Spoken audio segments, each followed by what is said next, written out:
Welcome in, everybody. Happy Friday.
Welcome in, everybody. Happy Friday.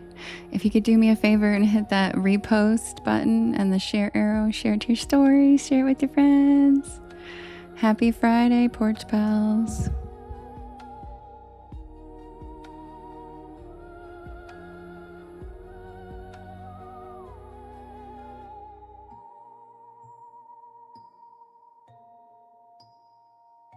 Hi, Megan. Hi, Cassie.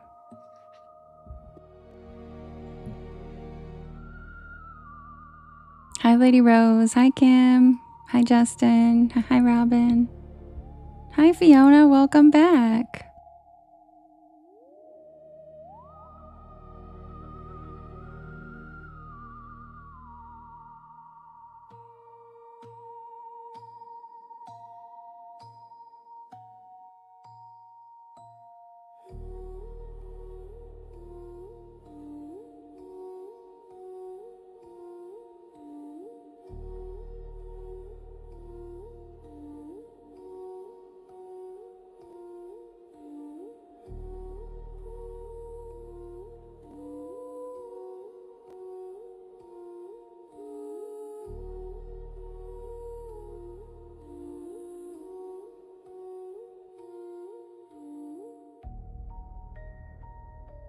Hi, Rachel.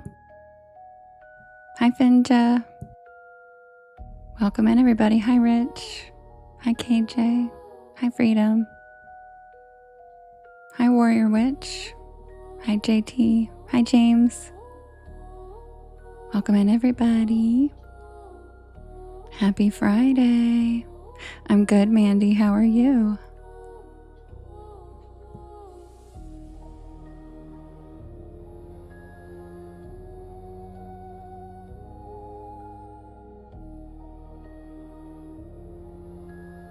Feel free to write your story requests. Oh, thanks, Amanda. I love that one. It's so cute. Feel free to write your story requests in all capital letters in the chat. I will write them down and then we will vote. I know, Rachel, you were missed last night. Thank you, Asher. I appreciate that. Welcome to the porch.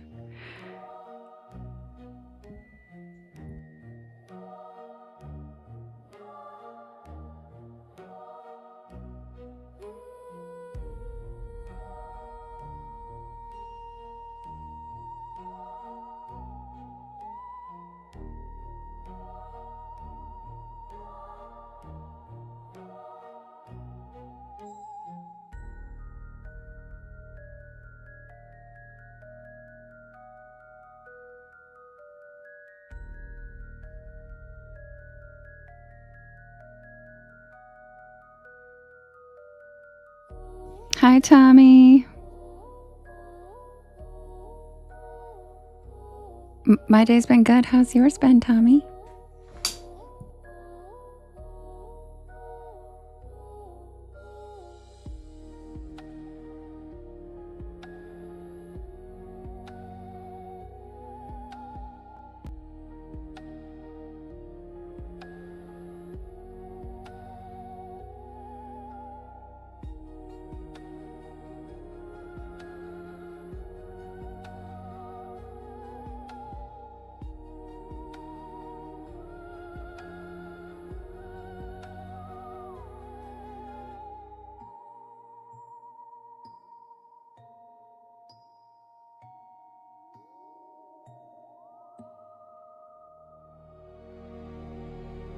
That's okay, Elle. You can fall asleep whenever you want.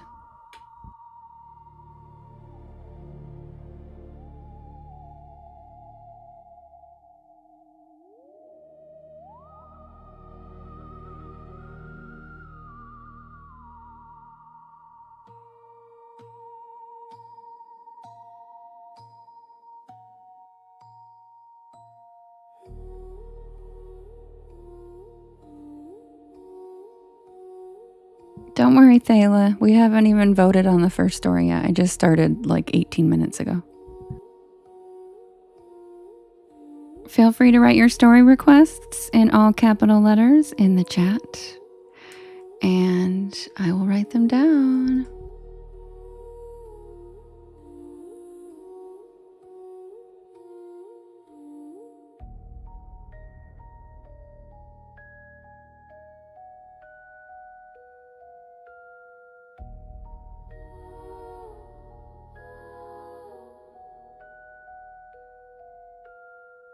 Hi, Glossette.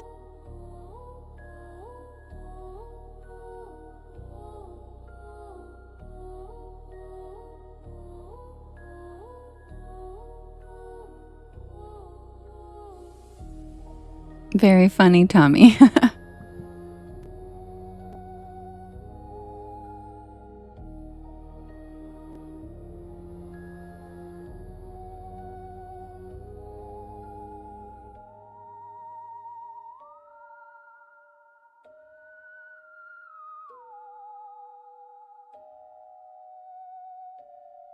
Thank you, Maureen. Thanks, Tequila Pepsi. Hi, welcome in. Thanks, Rachel. Thanks, Amanda.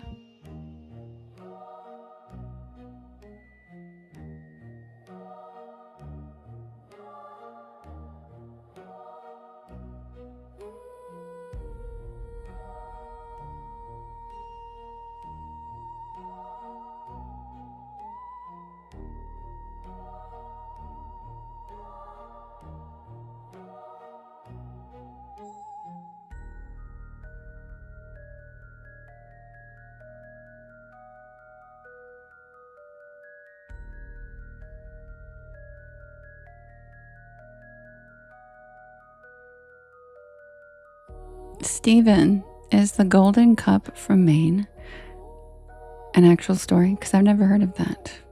And I'll write it down and add it to my list. Indica Bat, thanks for the follow. I love your name. I'm a sativa bat, though.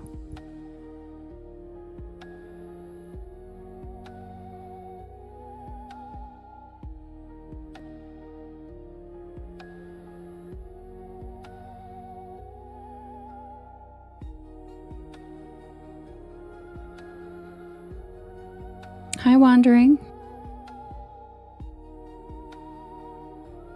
And Elizabeth, you can request any story that you want, if you haven't heard it or not. It really is, Justin.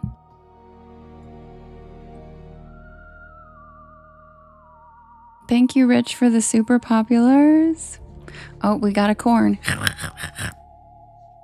Thanks, Rich. Thanks for Marvin the Monkey, Allison.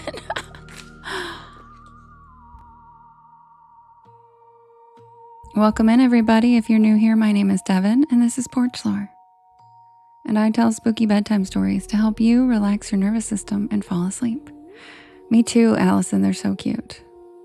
And I am here every single night at 10 p.m. Eastern Standard Time until about 1 in the morning. I do write and record all of these stories myself, and you can listen to them anytime you would want on my YT channel, as well as all of the podcast streaming sites. Just look for Porch Lore and you will find me. Also, if you guys could do me a big favor, could you hit that share arrow in the bottom right-hand corner? There's a little yellow circle with 2 arrows chasing each other that says repost, and that puts the live into your friends' FYPs, and it helps us grow this beautiful porch of ours. Also, sharing to your stories and sharing with your friends helps too. And I am writing down your story requests, and I will set up the first poll. Happy Friday.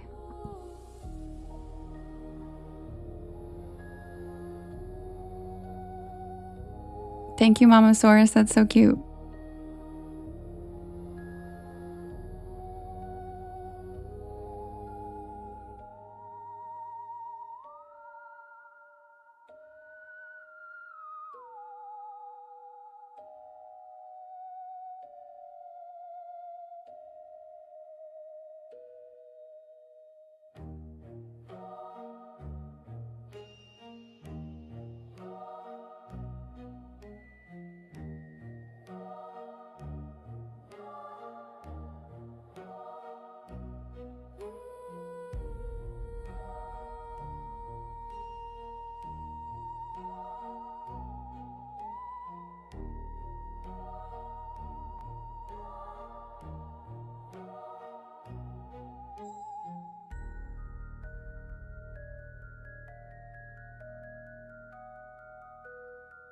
Oh, Miss Cookie, I'm so glad. We all do pretty much. Welcome. Hi, Rochelle.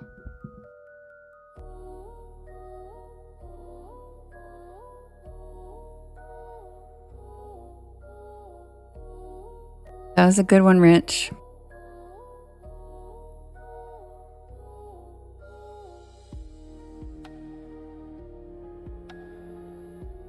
Hi, Lisa. Hi, MG.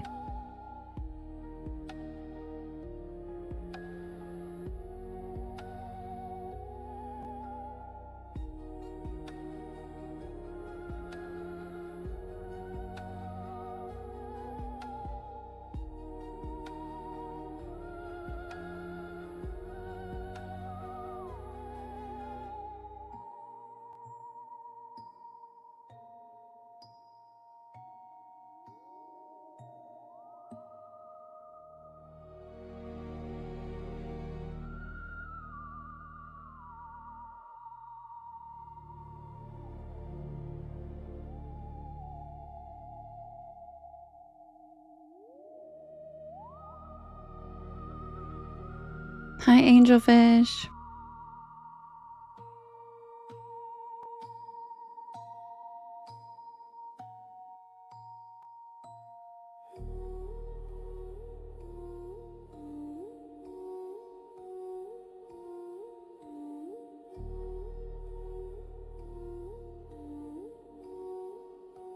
JT, I do have a couple alien stories.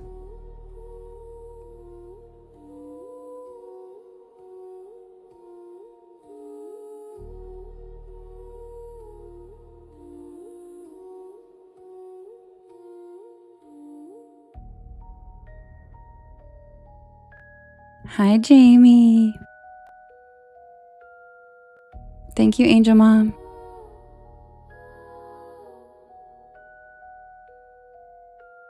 All right, guys, I'm setting up the first poll for us to vote for the first story. Feel free to write your story requests in all capital letters in the chat, and I will add them to the list. Iyad, thank you for the follow. Olivia, thanks for the follow. Welcome to the porch.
All right, you guys, the first poll is ready. Aw, Angelfish, thank you so much. I'm really glad that you gave the porch another chance. You're the best. Talk about a mature and evolved growth and communication. I'm so glad you're here. Oh, me too, Diana. I'm so glad. I love my porch pals so much. Thanks for the headphones. Those are cute. Hi, Santahua. All right, you guys, the first poll is ready. And we have... Oh, are you sick, Santahua? I'm sorry.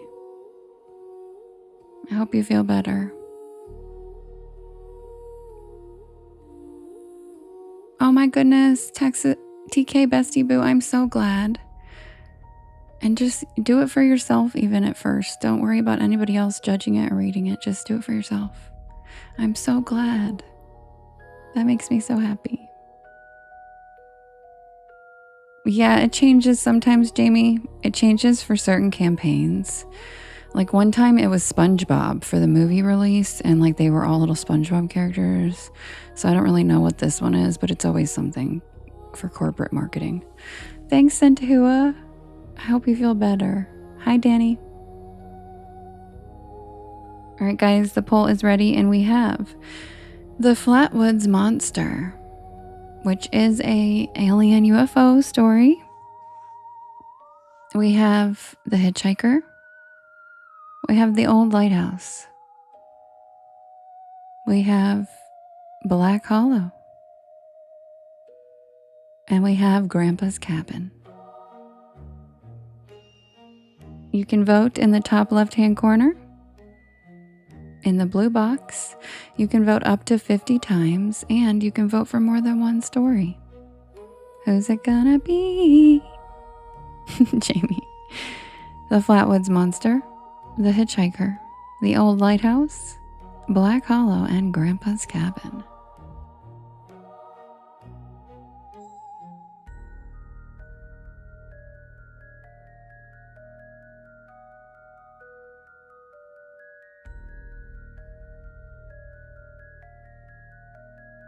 Robin.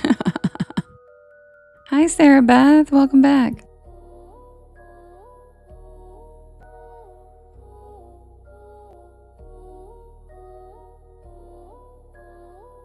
Lindsay says, aliens. Hi, E Online. Hi, Oh So Very Ordinary. Hi, Possum.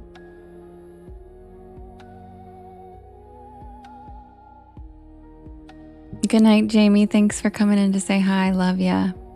Sweet dreams. Oh my gosh, thank you. I love the little the little otter. Thanks, Danny. And thanks, Desiree, for the clover. Good night, Jamie. Love ya.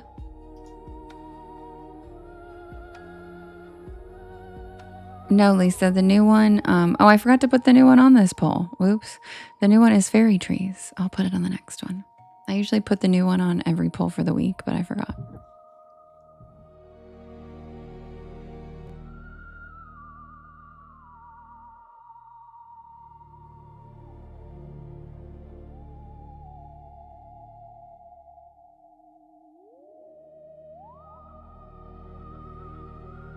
Right, Reese? I'm obsessed with him. He's got little sunglasses on and he's like playing with a gaming remote. Look at him. Look at him. Thanks, Scott. Look at him. No, Diana, I'm here every single night.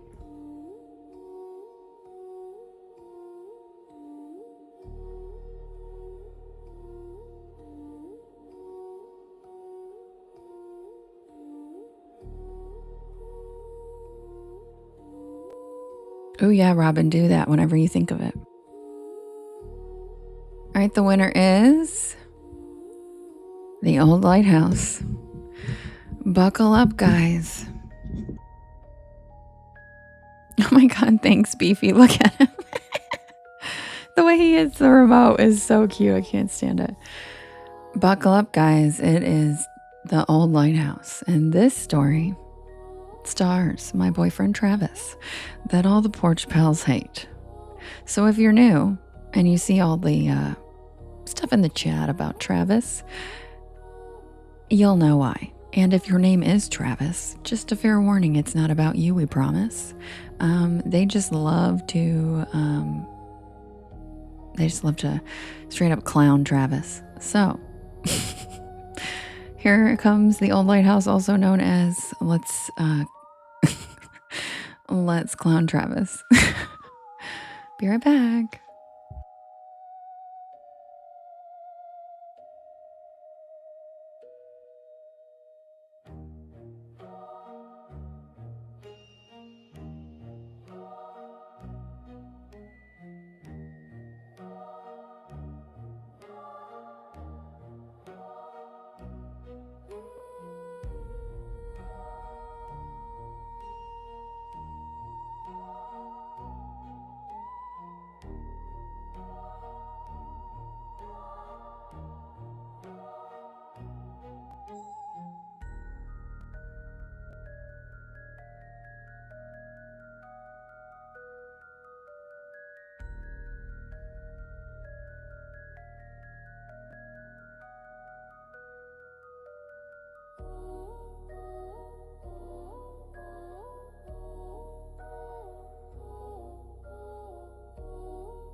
Thanks, Angelfish. Love you too.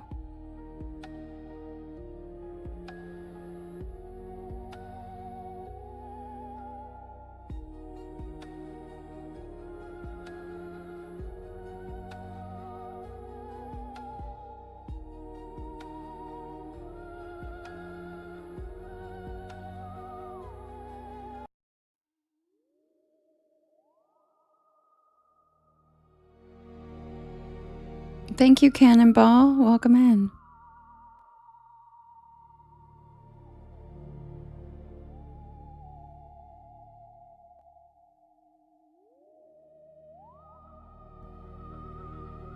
Submitted for the approval of the Porch Pal Society. This is the tale of the old lighthouse.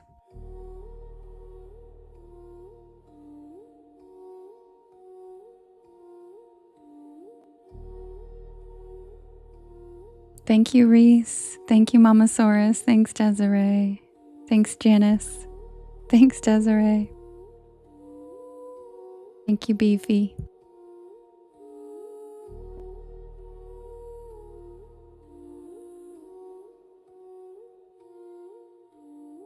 So, if you guys didn't know, my boyfriend's name is Travis. And Travis and I needed a break from the city. A break from the noise, the traffic, the constant grind. We didn't want to fly anywhere far, just a quick drive to somewhere isolated and peaceful. After some searching, we found this old lighthouse on the coast of Maine that had been converted into a rental. It was perfect.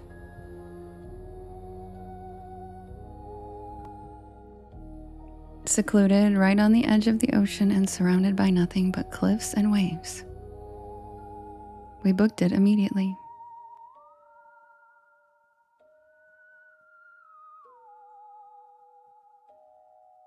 The drive was about 6 hours and we arrived just as the sun was setting.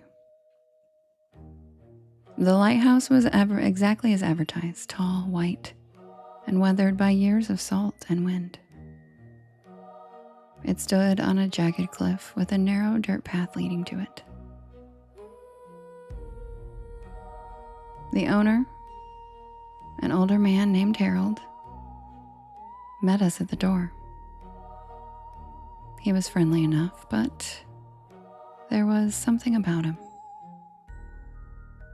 He kept glancing over his shoulder at the ocean like he was expecting something to come out of the water. He gave us a quick tour, handed us the keys, and left without another word. The inside of the lighthouse was cozy but eerie. The walls were lined with old nautical maps and black and white photos of ships. The spiral staircase leading up to the lantern room creaked with every step, and the windows were fogged with salt. But the view was breathtaking. You could see the ocean stretching out for miles, the waves crashing against the rocks below.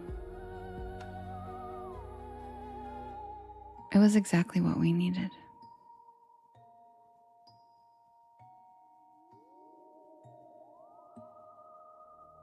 We unpacked, made some dinner, and settled in for the night. The first night was uneventful. Just the sound of waves and the occasional gust of wind rattling the windows. But the next morning, things started to get a little weird.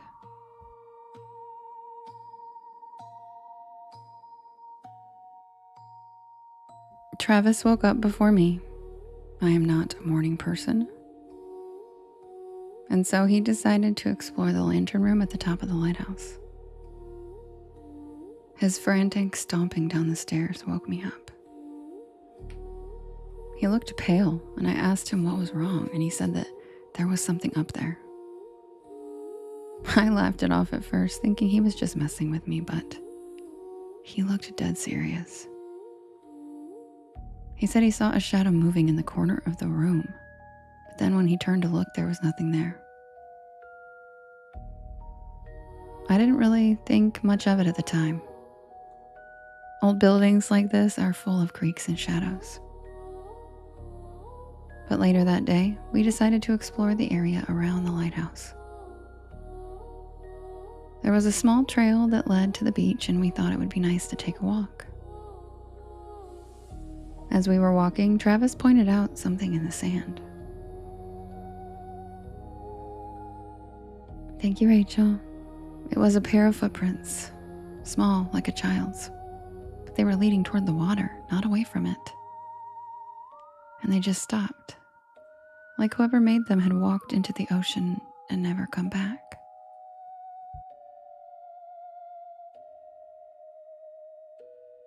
We tried to brush it off, but the rest of the day felt off. The air was heavier, and the waves seemed loud and angry. When we got back to the lighthouse, we noticed something strange. Thanks, Mamasaurus. The door to the lantern room was open, but we were sure that we had closed it earlier. Travis went up to check and he came back down, saying he heard whispering coming from the walls. But when he tried to listen closer, it stopped. That night, things got worse. We were sitting in the living room watching a movie when we heard a loud thud upstairs. We both froze. Travis grabbed an inadequate flashlight and went to check it out, but he didn't find anything.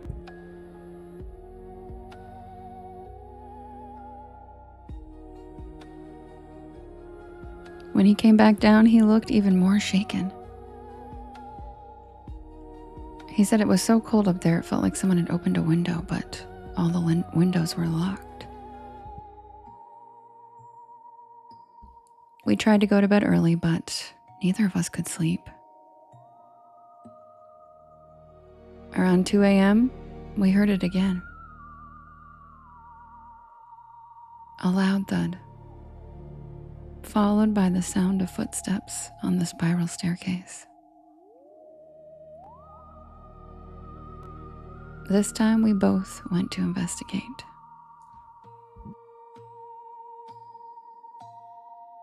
The staircase was empty, but when we got to the lantern room,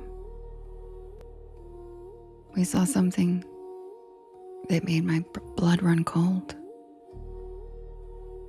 The lantern, the one that hadn't been lit in decades, was glowing. And in the corner of the room, there was a shadow. was small, like a child, but it didn't move. It just stood there watching us.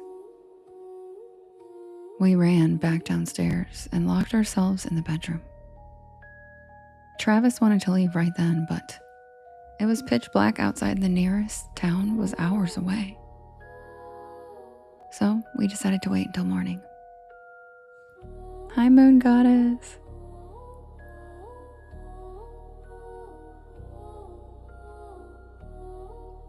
But the rest of the night was a nightmare.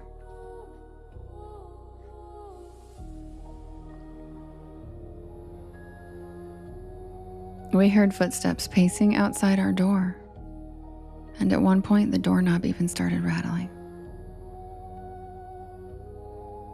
Travis grabbed his knife and stood by the door, ready to defend us if it opened.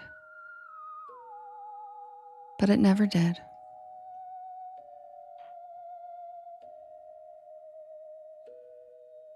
When the sun finally came up, we packed our things as fast as we could and we got the hell out of there. As we were driving away, I looked back at the lighthouse, and for a split second I thought I saw a figure standing in the lantern room.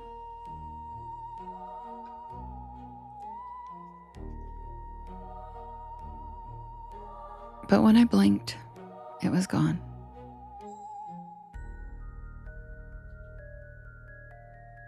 When we got back, I did some research on the lighthouse. Turns out, it had a dark history. In the early 1900s, a family lived there.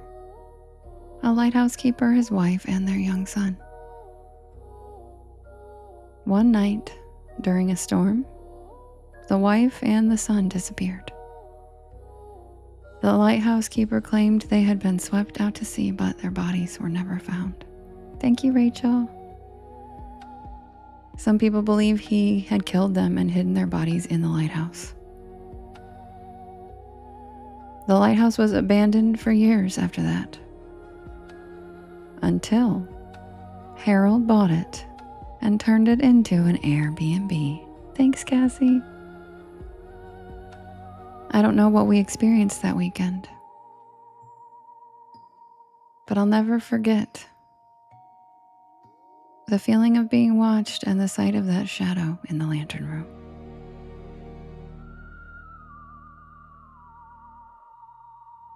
And that's the tale of the old lighthouse.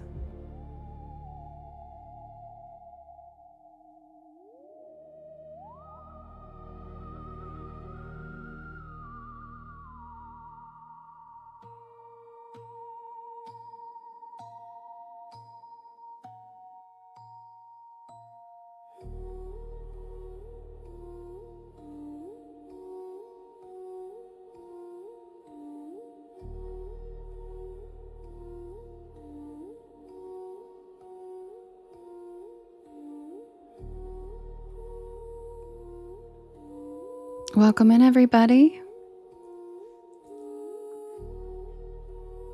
I told you, Diana. My name is Devin, and this is Porch Lore. He was, Diana. He was doing the best he could, which wasn't that great, but that's okay. It was a very new situation for both of us. Welcome in. Thank you, LT. Thank you. Welcome in. My name is Devin, and this is Porch Lore, and I tell spooky bedtime stories to help you relax your nervous system and fall asleep. And I'm here every single night at 10 p.m. Eastern Standard Time until about 1 in the morning. I do write and record all of these stories myself, and you can listen to them whenever you would like on my YT channel, as well as all of the podcast streaming sites. Just look for Porch Lore and you'll find me. Yeah, James hates him because he woke me up with his stomping. That's okay, Fairywood. You don't have to be right on time. How you doing, cutie? I'm glad you spent some time with your dad. That's awesome. Thanks, Diana. We love you too. The first one I wrote,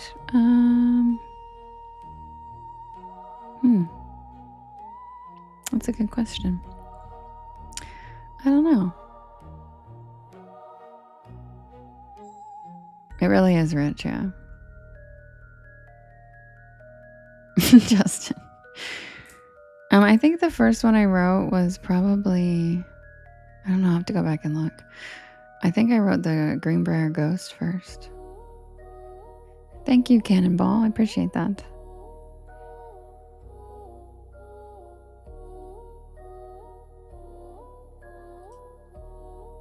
All right, you guys, I am going to set up the next poll so we can vote on the next story. Happy Friday. I hope you guys all had an okay week. And if you didn't, that's okay too. And yes, Vienna, I eventually will put all my stories into a book, but I just haven't done it yet because it's actually a pretty large undertaking, but I will eventually. Aunt Daisy, I'm so glad I can help you with your insomnia. Yes, Midnight. I think that's probably the first one I did for my channel. Yeah, I definitely am going to eventually Vienna, for sure. All right, guys, grab a beanbag chair, grab a hammock, sit back and relax, check out the shooting stars, and welcome to the porch. Happy Friday. And I'll be right back with the next poll. And while I'm setting up that poll, if you guys could do me a big favor, could you hit that share arrow in the bottom right-hand corner? There's a little yellow circle. Thank you, Taylor. I love that. There's a little yellow circle with two arrows chasing each other that says repost. And that puts my live into your friends' FYPs. And it helps us grow this beautiful porch of ours. Also, sharing to your stories and sharing with your friends helps too. And thank you to everybody tapping the screen. And yes, Diana, we have discussed doing that in the near future. I would like to meet up at the Mothman Festival next summer. I think that'd be really fun. Thank you, Star. Thank you, Amy. Thank you, Taylor. All right, guys, be right back. Thank you for sharing. Thank you for tapping. Happy Friday.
Sorry, you guys, it's not letting me do the polls again. It's doing that same glitch it did last time, where it says that I've used the poll 6 times today, which I have not.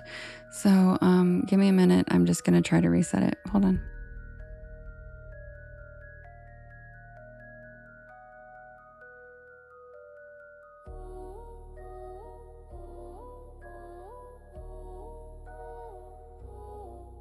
Thank you, No Quarter.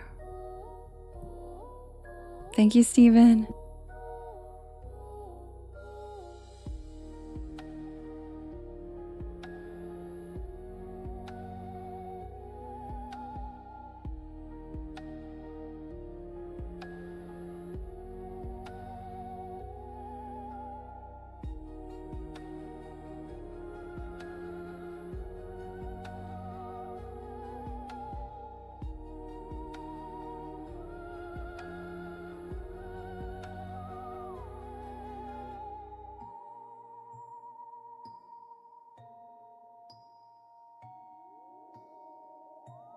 All right, guys, so this is just going to be a standard poll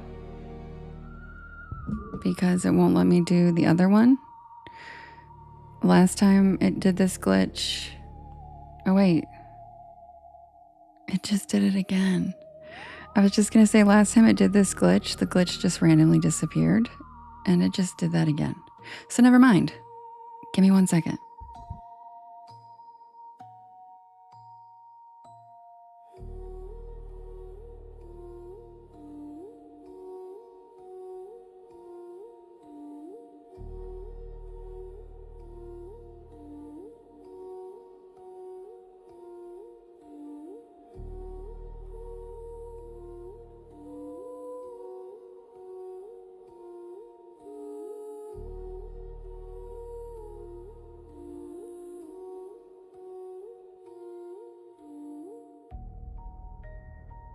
Okay, we have The Fairy Trees, which is the new story of the week.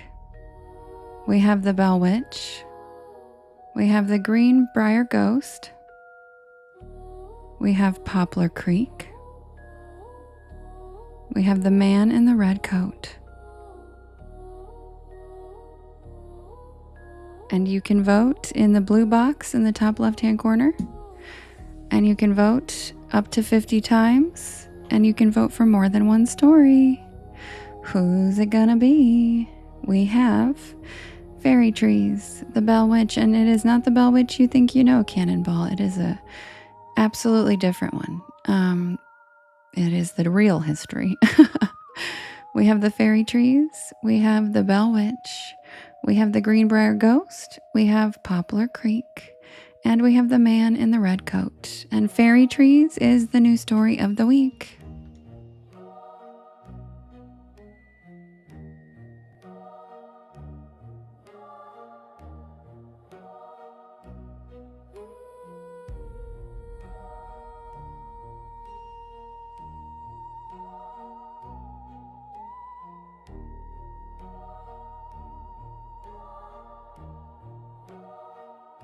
"60 seconds left on the poll.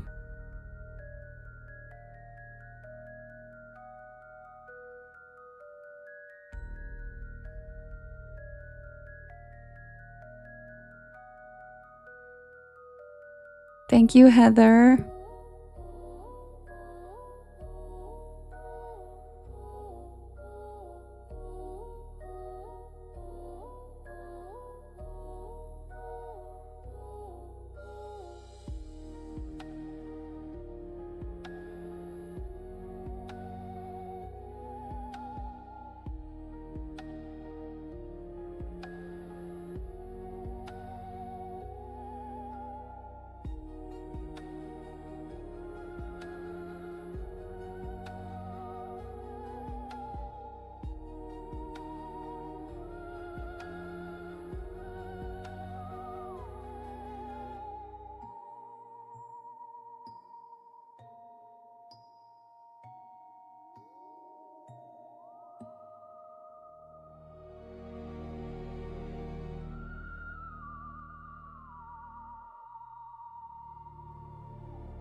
And the winner is the man in the red coat.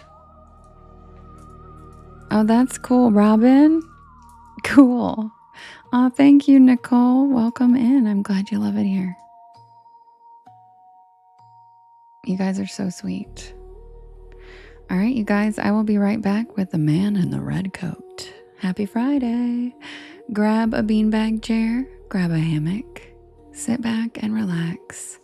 Check out the shooting stars, and welcome to the porch.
Hi, Gigi.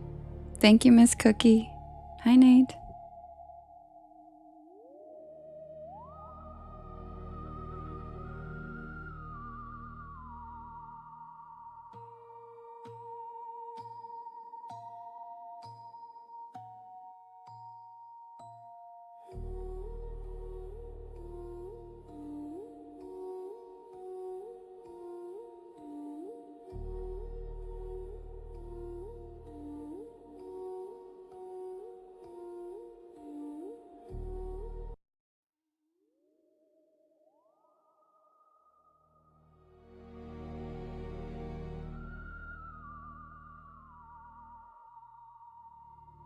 Thank you, Angelfish. Thanks for the hand hearts.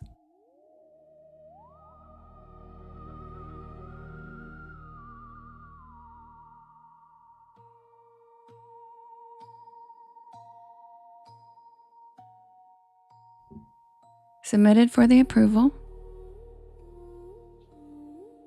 of the Porch Pal Society. This is the tale of the man in the red coat.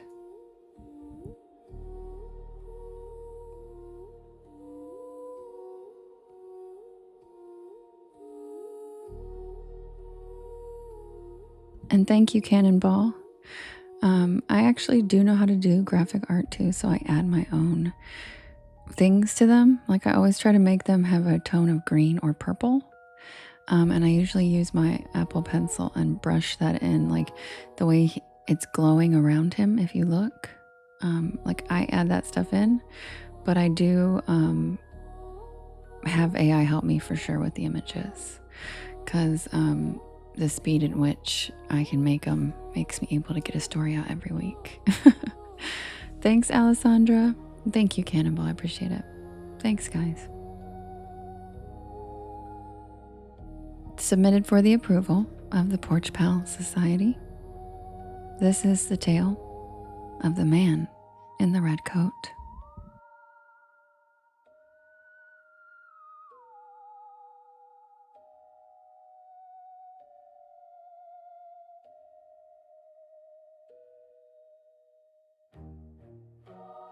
It was December, and I was staying at my aunt's old farmhouse in the middle of nowhere. You know the kind of place. Creaky wooden floors, drafty windows, and a silence so thick it feels like it's pressing down on you. Thank you, Robin. My aunt had passed away earlier that year, and I had volunteered to clean out the house before it was sold. I thought it would be peaceful, a chance to get away from the city and clear my head. But I was wrong.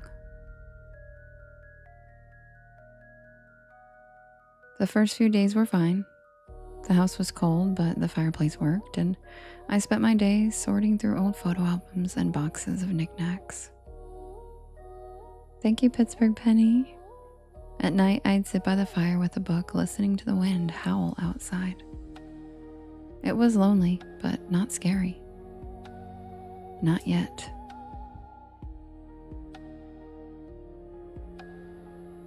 Then, on the fourth night, something changed. I was in the kitchen making tea when I heard it. A knock at the front door. 3 sharp raps, like someone was impatient.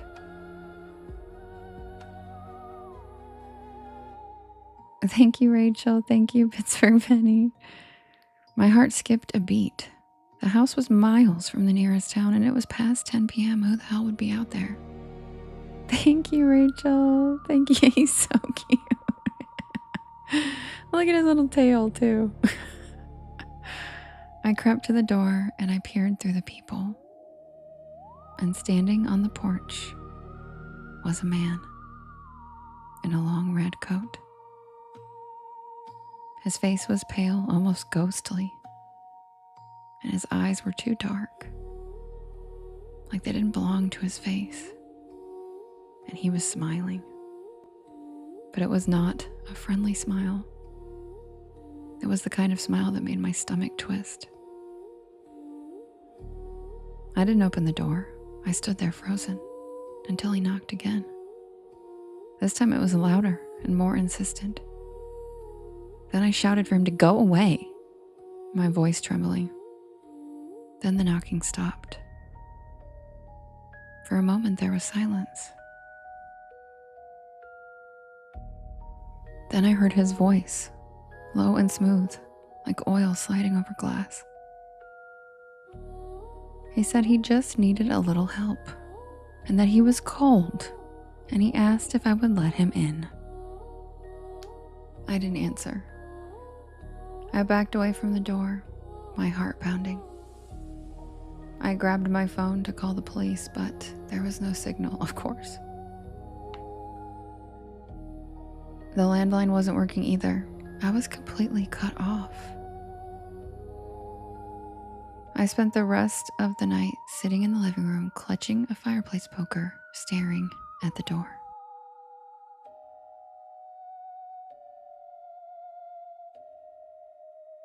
But he didn't knock again. But I could feel him out there waiting. The next morning, I convinced myself maybe it wasn't that big of a deal.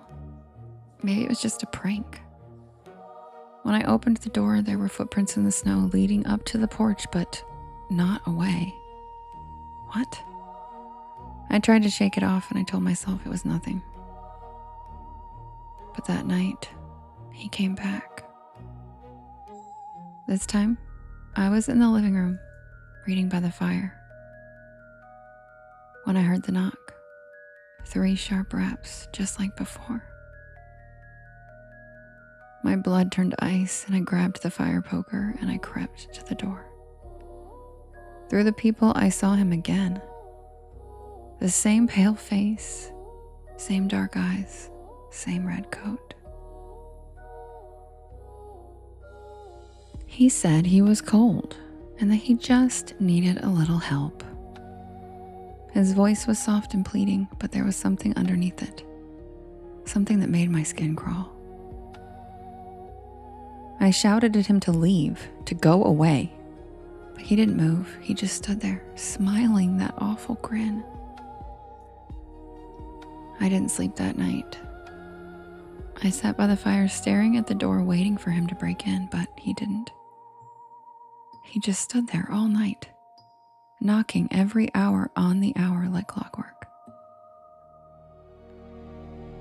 By the 3rd night, I was starting to lose it. I hadn't slept in days, and the constant knocking was driving me nuts. I tried to leave, and my car wouldn't start. The battery was dead. Ugh, I must have left a light on when I was unloading all the boxes.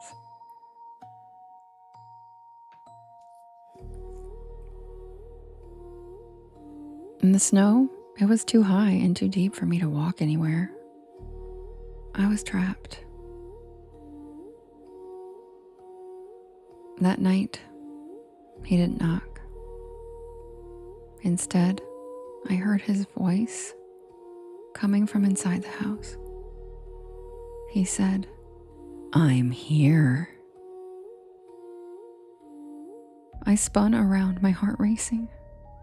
The living room was empty, but I could feel him like a presence in the air. I grabbed the fireplace poker and I searched the house room by room, but there was no one there. And when I got back to the living room, on the mantelpiece where I had left a photo of my aunt, there was now a single red rose. I don't know how he got in. I don't know how he left the rose, but I knew I couldn't stay there any longer. I bundled up in my coat and boots and I ran out the back door right into the snow. The cold bit at my skin, but I didn't care. I had to get away. I didn't get far. The snow was up to my knees and the wind was howling, blinding me with icy flakes. I stumbled and fell, my hands sinking into the freezing snow.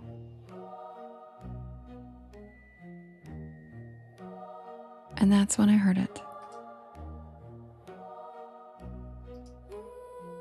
The sound of crunching footsteps behind me. I turned around and there he was. The man standing a few feet away, his red coat stark against the white snow. He told me that I shouldn't have run.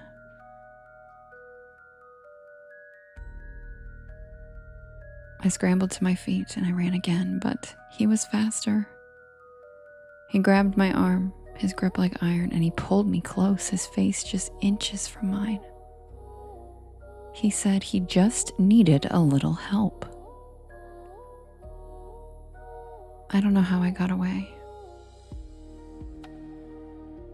Maybe it was adrenaline, or maybe he just let me go. All I know is that I broke free and I ran, stumbling through the snow until I reached the road. A passing truck driver found me and took me to the nearest town. I never went back to my aunt's farmhouse. The police searched the property and they didn't find anyone. No footprints, no red coat, no red rose. But I know what I saw and I know what happened. So, if you're ever alone in the middle of nowhere and you hear a knock at the door don't answer, because he might be waiting. And that's the tale of the man in the red coat. Luis and Emmett, thank you for the follow. Welcome to the porch. Thank you, Pittsburgh Penny. Thank you, Jennifer. I love that little otter. He's so cute.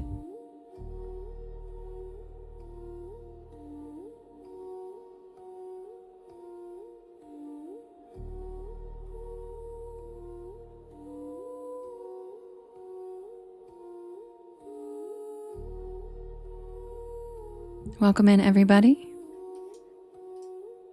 My name is Devin, and this is Porch Lore. And I tell spooky bedtime stories to help you relax your nervous system and fall asleep. And I'm here every single night at 10 p.m. Eastern Standard Time until about 1 in the morning. I do write and record all these stories myself. Hi, Fauzi. How you doing? Long time no see. I do write and record all these stories myself, and you can listen to them whenever you would like. Thanks, Angelfish. Moonimus. Oh my goodness. Be careful. Lock the doors. You can listen to these stories whenever you would like. They are all available on my YT channel, as well as all of the podcast streaming sites. I do have a playlist called Bedtime Stories, where you can play all. Yes, I have merch, Diana, and it's the most fun merch. It's so cute. It's not all just my logo. It's like cryptid stuff. Like I have one of Mothman and Bigfoot giving the hand hearts, and I have one of Mothman being abducted by a UFO. So I put a lot of thought and passion and love into the merch for you guys. There are characters from the stories as well, and even if you don't buy anything, it's really fun to look at. Runs to lock the door. Good, Moon Nemesis, do it. So yeah, you guys I think would enjoy looking at it. Justin just pinned the site, and it is also on my purple banner, and it's linked in my bio as well. And I can say that it's fun stuff, and it's really nice quality. Everything I've gotten has been really nice, and it's just fun. I have like koozies. We have everything, mouse pads. Like literally, I tried to get a little bit of everything out. And also there's grilled cheese merch. So. But yes, I have a playlist on my YT channel if you guys want to listen to that.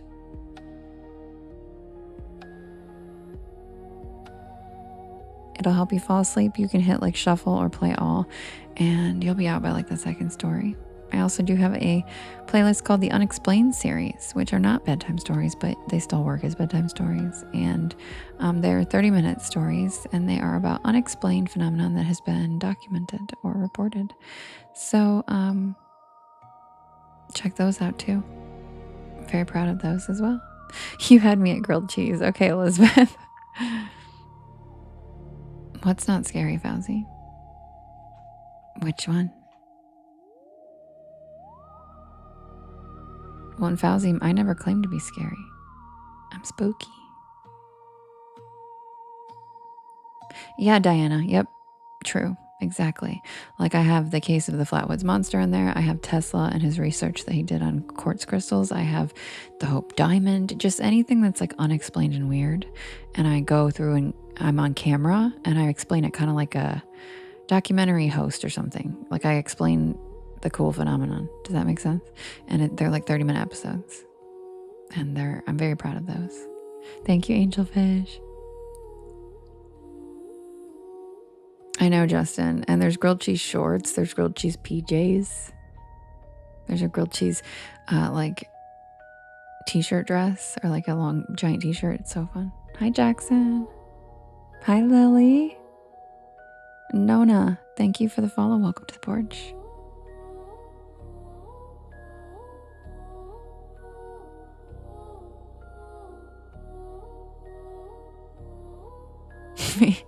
I go where that's not the Hope Diamond, but that is still a cursed diamond.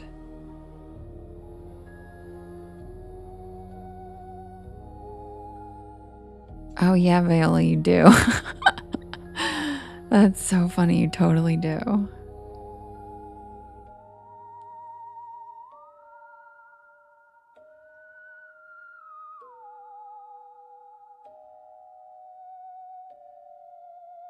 right, you guys, I will be right back. I'm going to set up the next poll for us to vote for the next story. Hi, Lady Rose.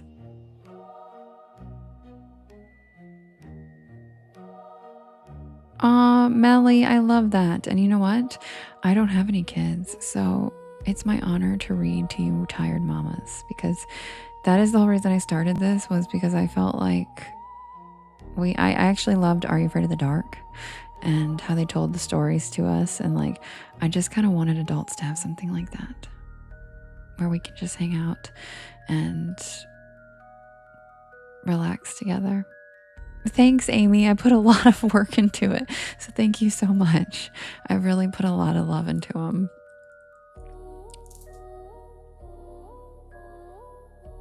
Yes, Angelfish, I have multiple stories, and I've actually written about none of them. Because I guess, I don't know, they're my personal stories, and I don't know. I write other people's personal stories, but the only one I have written, the Mothman story, is close to something that happened to me, but it's not the exact same. But I have seen the Mothman. Oh, it's not Hush Hush. I'll share them. But I've shared them a few times with the Porch Bells. If you've been here, some of you have heard my Mothman story. But I haven't shared some of the other ones. If you wait until like midnight, I will, because I want to wait for Lovely to get here. She gets upset if I share my personal stories when she's not here. But yeah, I'll share them. I just haven't written about them, I guess, because I don't know. I guess I could. I guess because I don't know. I don't feel like they're as cool. I guess I could. I don't know why I've never written the ones, but I have seen Mothman when I was 17, and I've seen a minor ghost, and I have seen a mobster ghost, and I've smelled a ghost on the Queen Mary. Thanks, Angelfish. Diana, do you like it? Can I pet that dog? Can I pet that dog? Because that's how I feel about the cryptids. I'm like, they're so cool. I'd totally be like, hi, what are you? Do you want to be friends? Oh my God. Can I pet that dog? Thanks, Diana. Yeah, it's like, I feel like it's fun merch that doesn't just look like merch. It looks like stuff, you know what I mean? That like, I feel like I would wear anyway. Like, and I tried to choose the colors that I would wear and stuff like that. But then sometimes people asked me to add colors, so I did, but most of them. This ghost smelled like a lavender perfume, really strong, but not just pure lavender, like a lavender-based perfume. And I took pictures of the hallway when I smelled it, because I couldn't see anything. And then when we looked at the pictures, there were feet in the picture. And I need to go back to my old hard drive, because this was literally like 15 years ago. So like the hard drive's probably not even fucking readable anymore, because technology is so ridiculous. But it's on one of my old hard drives from my old computer, and there were feet. Aw, I love that, Viola. I'm so glad. Hi, Chorizo. Yeah, the Queen Mary was a very cool experience. But yeah, they call it clairolfactory, which is kind of like clairvoyance, and the other clairs like claircognizance. But clairolfactory is when you can smell phenomena, because your olfactory is your nose, your sense of smell. So I think I have that a little bit, because it's happened to me a few times, and my mother as well. But it's not something that I I'm not like going around smelling ghosts all the time. You know what I mean?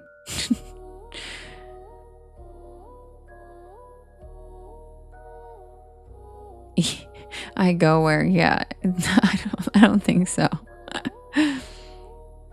Justin said it smelled like grilled onions and pancake syrup.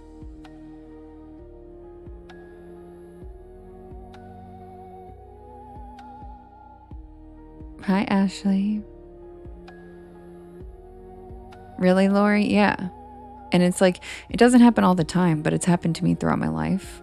You know, like random places I've walked and and there's like no reason for it. And I'm like, this has to be, you know what I mean? I'm smelling like if it's happened to you, you know. And it's not like I'm a ghost hunter who goes around using my nose, but like I know several people have had that experience. So I don't even think it's something that's specific to me. You know, I think it's something that happens to a lot of people, because I know people have said they smelled cigars before, and several different scents that there's really no reason for. Thank you, Skrilla.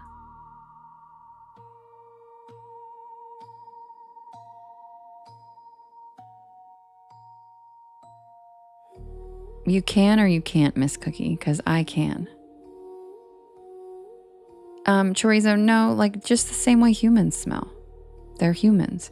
So like there'll be perfume smells or residual cigarette or cigar smell from people like that randomly pops up. Like Lori said she could smell perfume when she was remodeling her house from the lady who lived there before.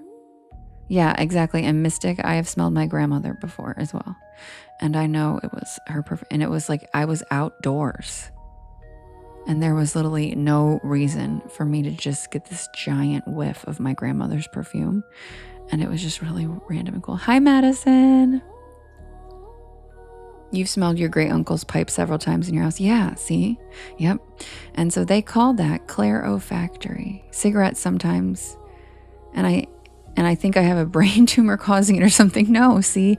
And that's the thing, is it happens so sporadically that you're like, what the hell could that have been?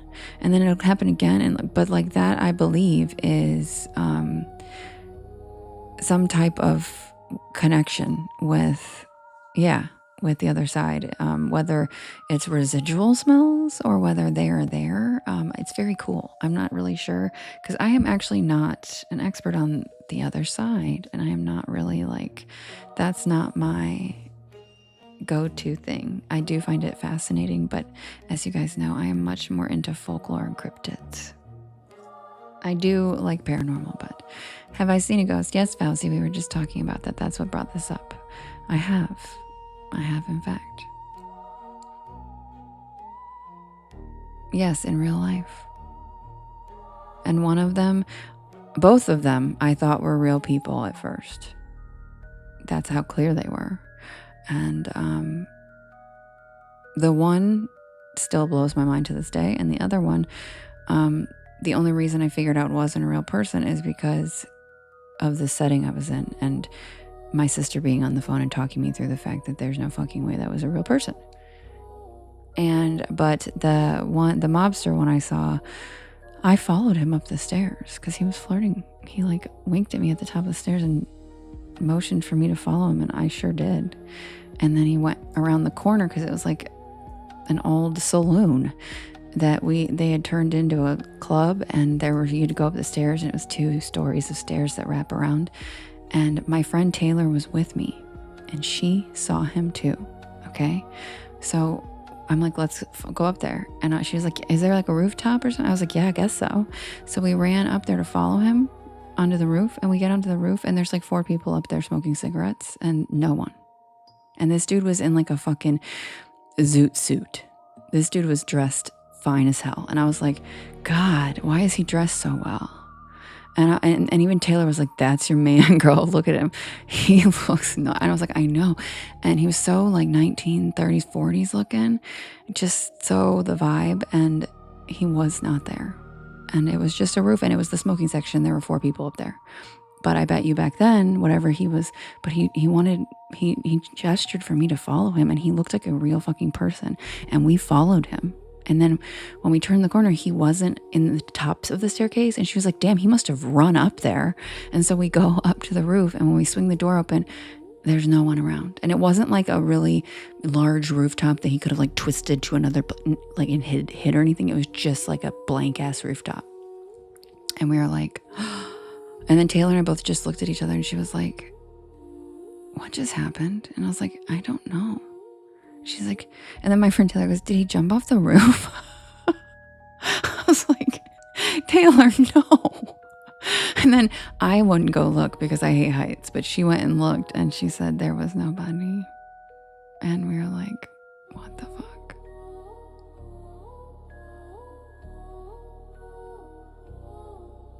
So yeah, that was one that still blows my mind because he looked so real.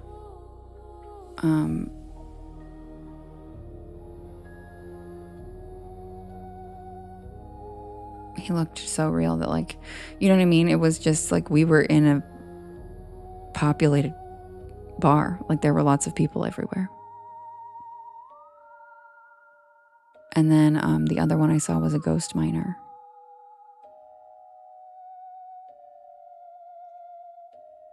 But I'll set up the next poll and I'll tell you guys about that one later.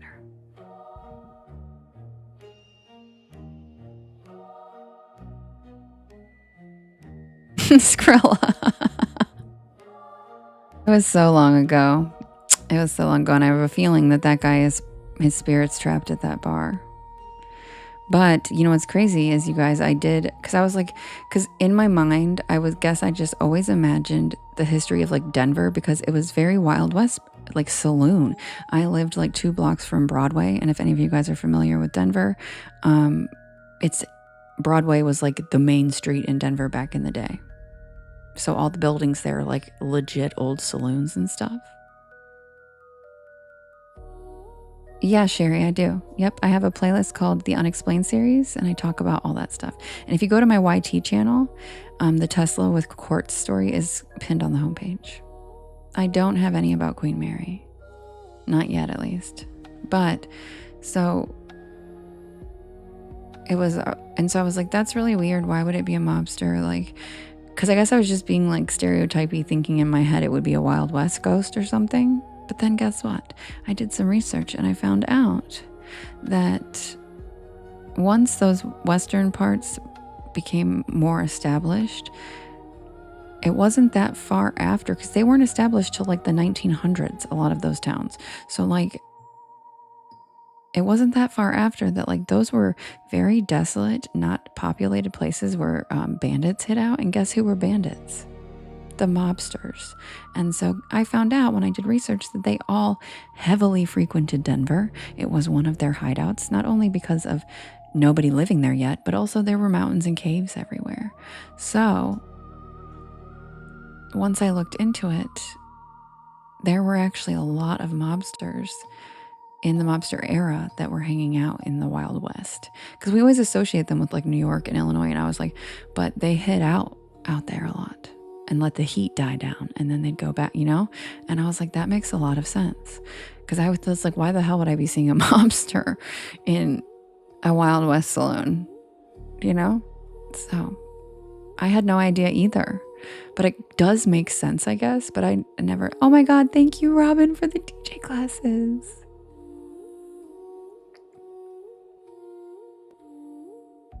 I don't know, Skrilla. I told you I want to. Yeah, well, and they were very big in New York and in Chicago. But they also hid out west a lot, because, and it makes sense. It was like around the time cars were able to drive longer distances. And that's why like Bonnie and Clyde era happened, because that was like the first time a car could drive like across the country. And so that's when bandits kind of like became a thing, because they could drive across the country. And so it makes sense that the mobsters could, because Bonnie and Clyde were running around Texas. And I'm like, yeah, I guess that makes sense. I didn't think about that, but that's true. So, my favorite story, Angelfish, is probably the fairy tree one that is the new story of the week. It has now replaced The Hitchhiker, which is my second favorite story. Yes, but Robin, I do unexplained stories. I don't do stories about mobsters.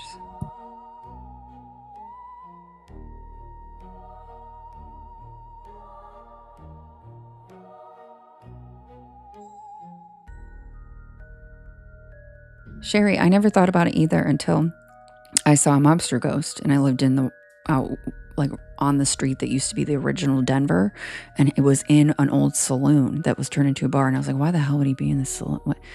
I was like, huh? And then I did research, and then that Bonnie and Clyde remake came out like a year after that or something, and I was like, wait a minute, they were in Texas and Kansas and Colorado. Wait a minute, I'm in Colorado. That's where it is. And it all kind of came together. So they definitely weren't just in New York and Chicago. Once the motor vehicle could drive far distances, there were pretty much mobs in everywhere, because people like Bonnie and Clyde were like, dude, we've got a Tommy gun and we've got a car. Let's go fucking rob some shit. Because there were no security cameras, or, you know what I mean? Like, it was like those were the days of like the Wild West of mobbing. Yeah, see, James, and we had it in Ohio too. Yep. You know, Dillinger was caught in Ohio, and like I showed you guys the mob hideout that was in Michigan, right?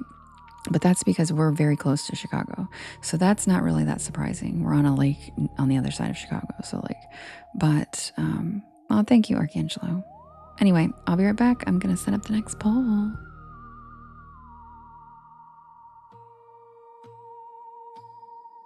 But it was so weird, I will say this, is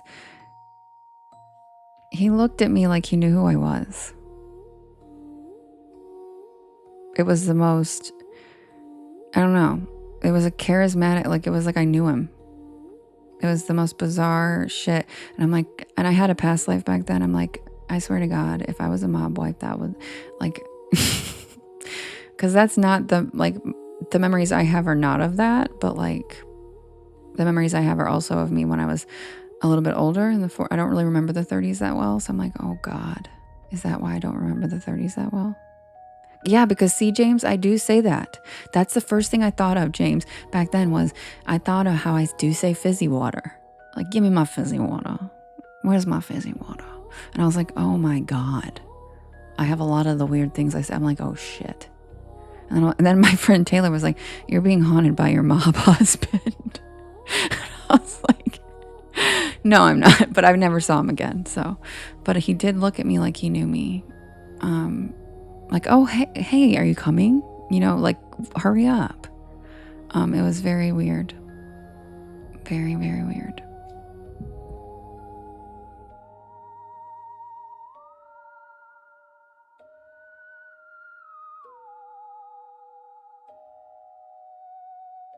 Hi, Songbird.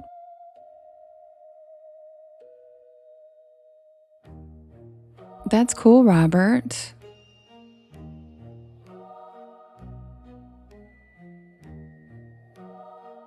Yeah, Sherry, I would love that. You can put it in the Discord.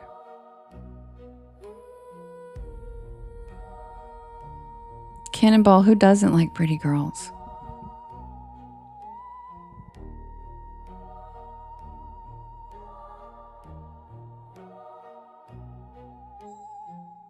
Love you, Rochelle. Thanks for popping in. You're so cute and sweet. Have fun. Enjoy your night off. I'm proud of you for going out and not just sleeping. Because when I was night shift way back in the day and I had a night off, I just like loafed.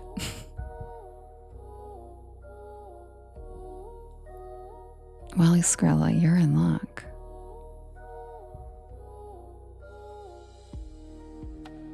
Find you a girl that can do both. Oh yes, Miss Cookie.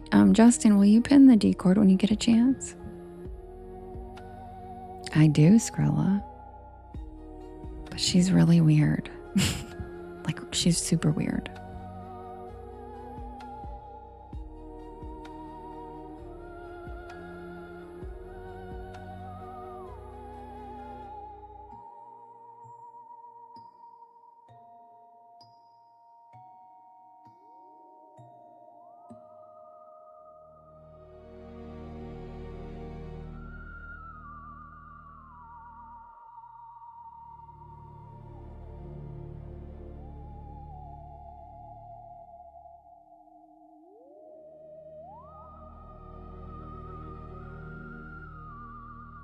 Well, she likes archaeology. She uses slang from like all of the different eras mixed together. And she's obsessed with animals. And she loves ganja. Yeah. Okay. Does it work like that? I think it does work like that. You're probably right. You're probably right. He said, my wife is pretty smart for a hot girl and she's weird as they get. I think that's just how it works like that. Kim showed up. I heard ganja. Beep, beep, beep, beep. Ganja alert. Beep, beep, beep. Kim's radar went off. Yeah, me too, Nate. Duh. I have for a very long. I'm not even really a drinker. Like I will if like there's a wedding, you know, like champagne and some shit. But like, or if like, you know, there's a wild weekend or something, like I'll do some tequila shots or something. But I'm not really a drinker. But ganja, I will probably love that till I die because it's a natural, wonderful plant that I love. Skrilla.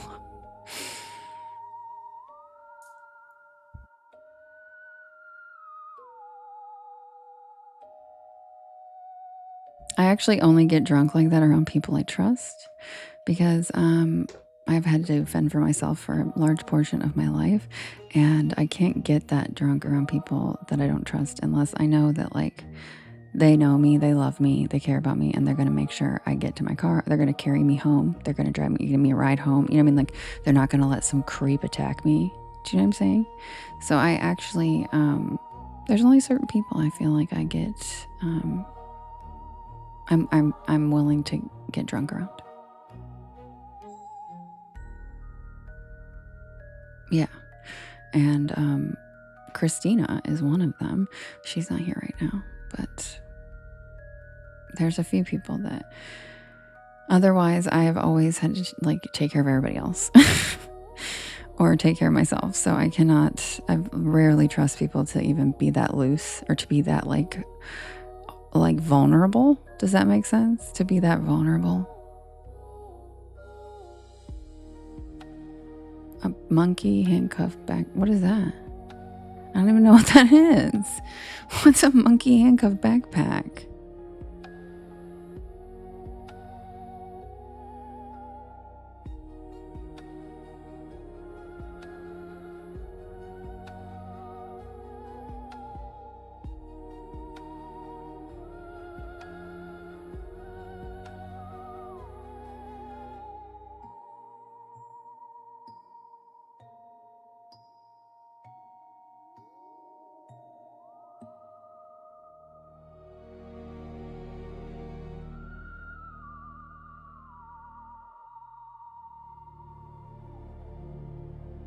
All right, you guys, the next poll is ready. Oh, a leash to connect us to each other. Yeah, but that's blind leading the blind. Then what? We're just gonna bump into things. Angel, yes to the first one, no to the second one, and the first one 3 times, I think, and I've actually told that story in the live before.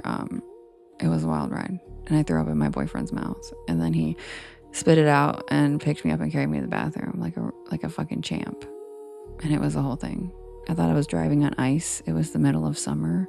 It was just really, it was not a fun time. It was an experience.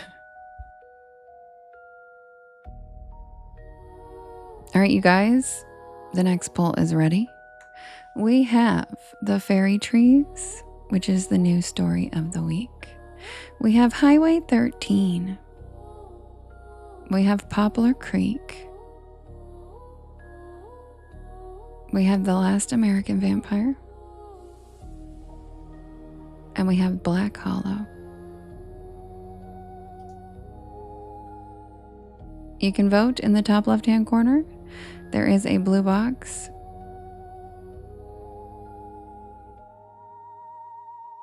And you can vote up to 50 times. And you can vote for more than one story. Who's it gonna be? Oh, yes, Rich. Yes.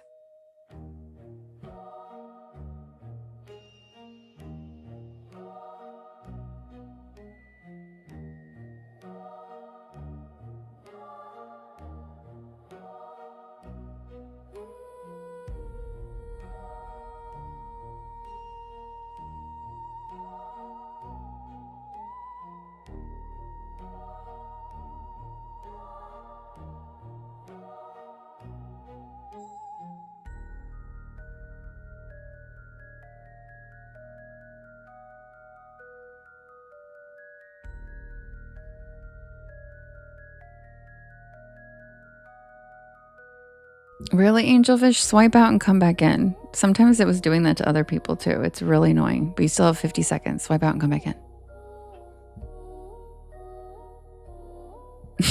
I go where I want. Ew. I don't know. I'm not a guy, so I can't answer that. But that was the only time I ever did that. Hi, Jim. Thank you so much, Jim. That is so sweet of you. Happy Friday. That's so kind. Thanks.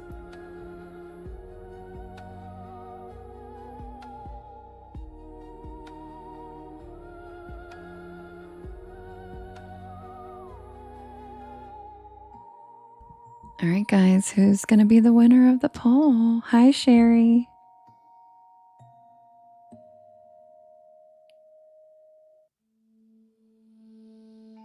It's the fairy trees.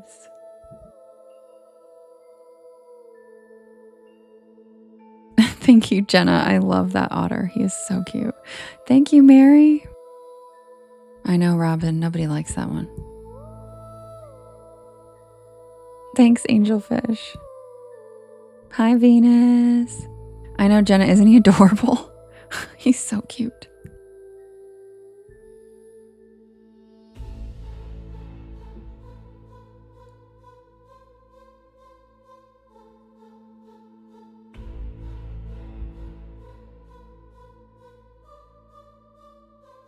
Good night, Melissa. Sweet dreams.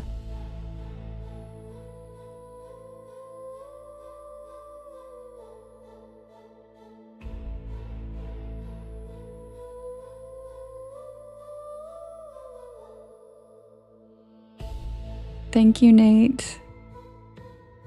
Thank you, Jenna.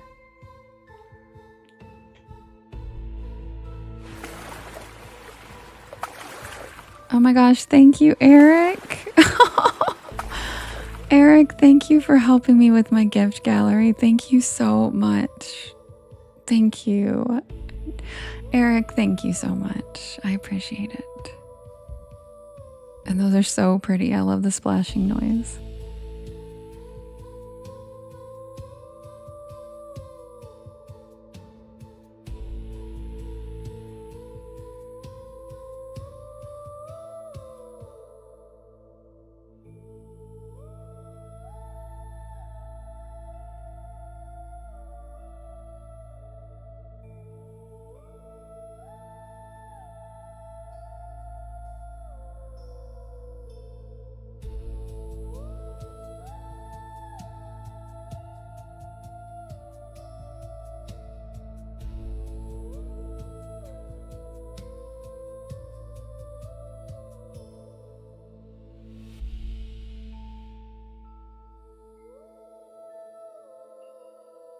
Thank you, Jenna.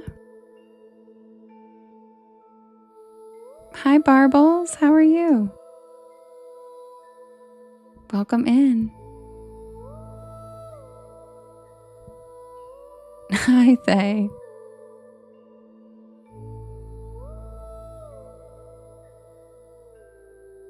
Oh, thank you, Vinny. I love that one.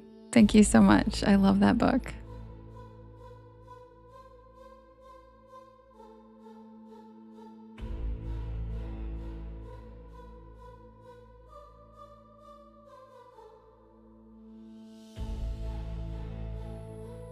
Hello, Maleficent.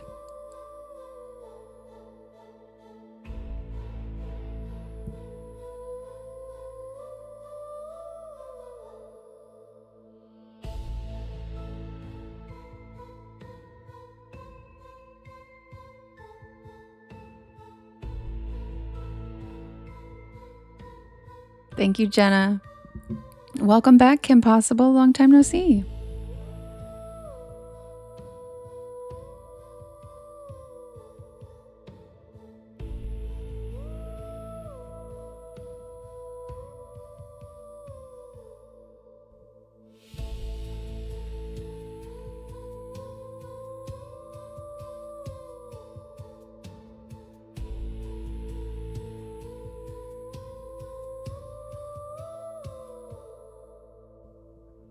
Submitted for the approval of the Porch Pal Society. This is the tale of the fairy trees.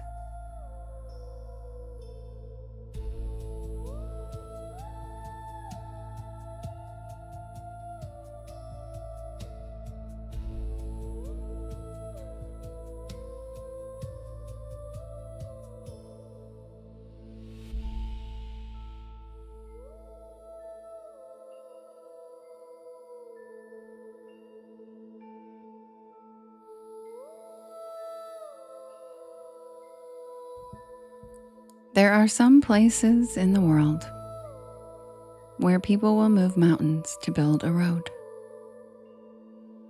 And then there are places where people will move the road to avoid a single tree.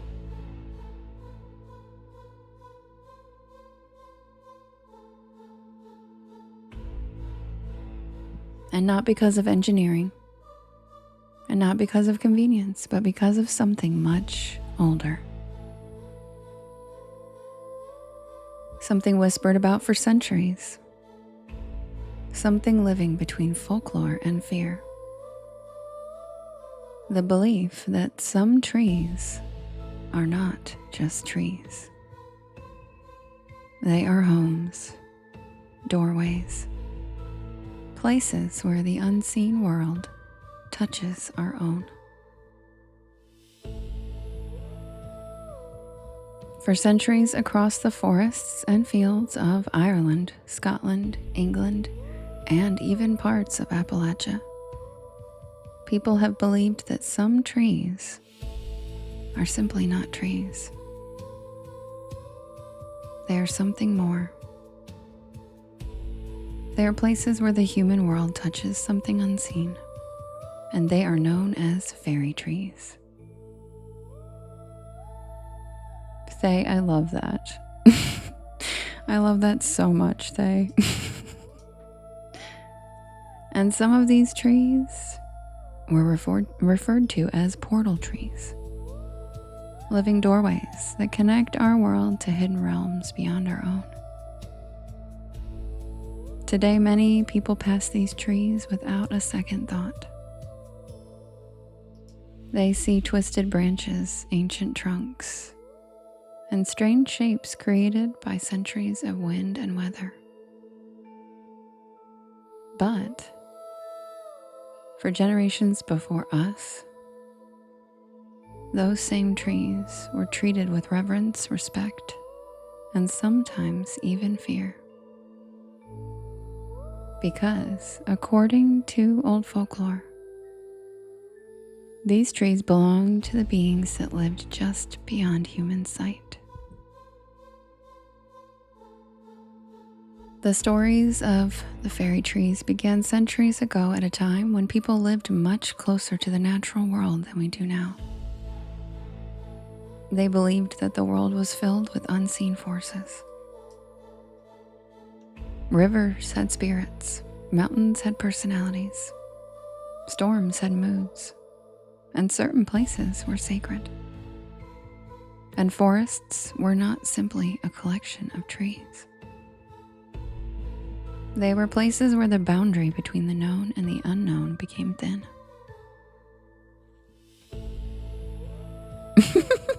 Scroll. Across Ireland and Scotland, people spoke of a hidden realm that existed alongside our own. A mysterious world inhabited by beings often called the fair folk or the fae. But these were not the tiny cheerful fairies of modern children's stories.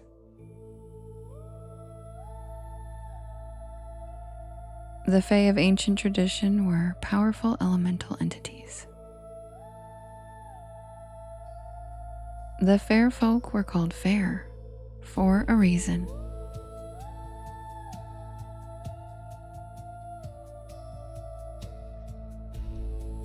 They were viewed as the keepers of the natural balance, the primordial form of justice.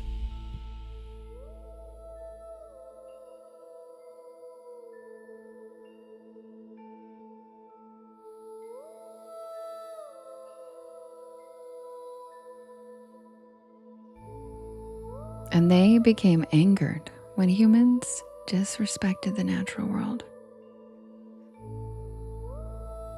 And among the places where these beings were believed to gather were certain unusual trees. Sometimes it would be hundreds of years old, with branches twisted into strange shapes.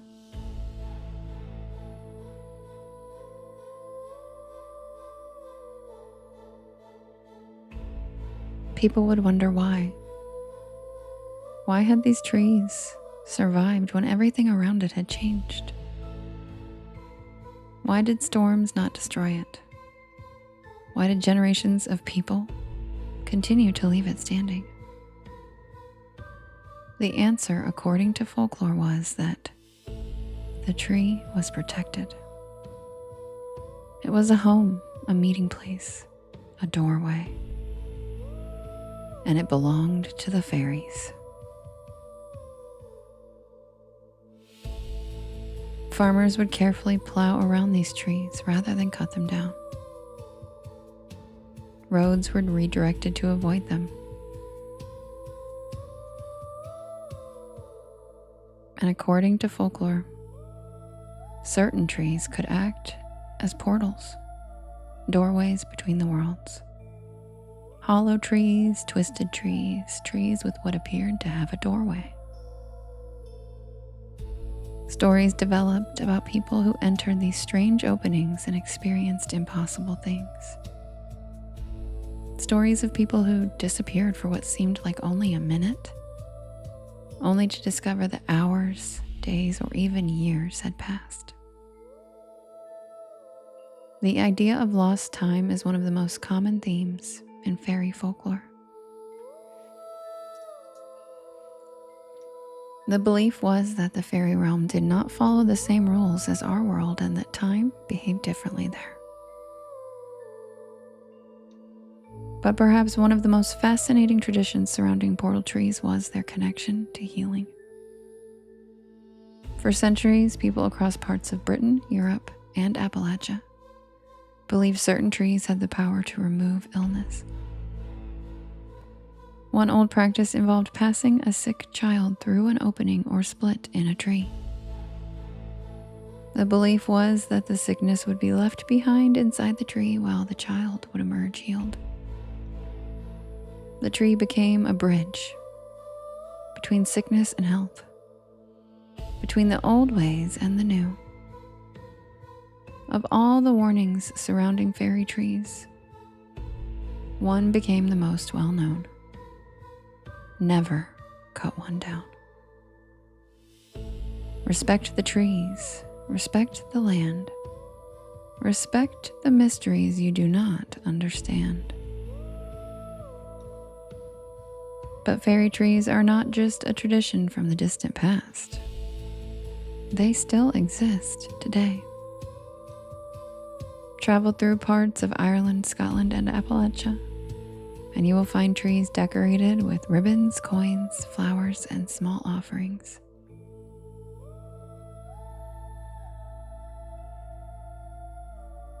People still visit them. Some leave wishes. Some leave gifts. Some simply stand beneath their branches and appreciate the history surrounding them. A reminder that the world is older and stranger than we even remember.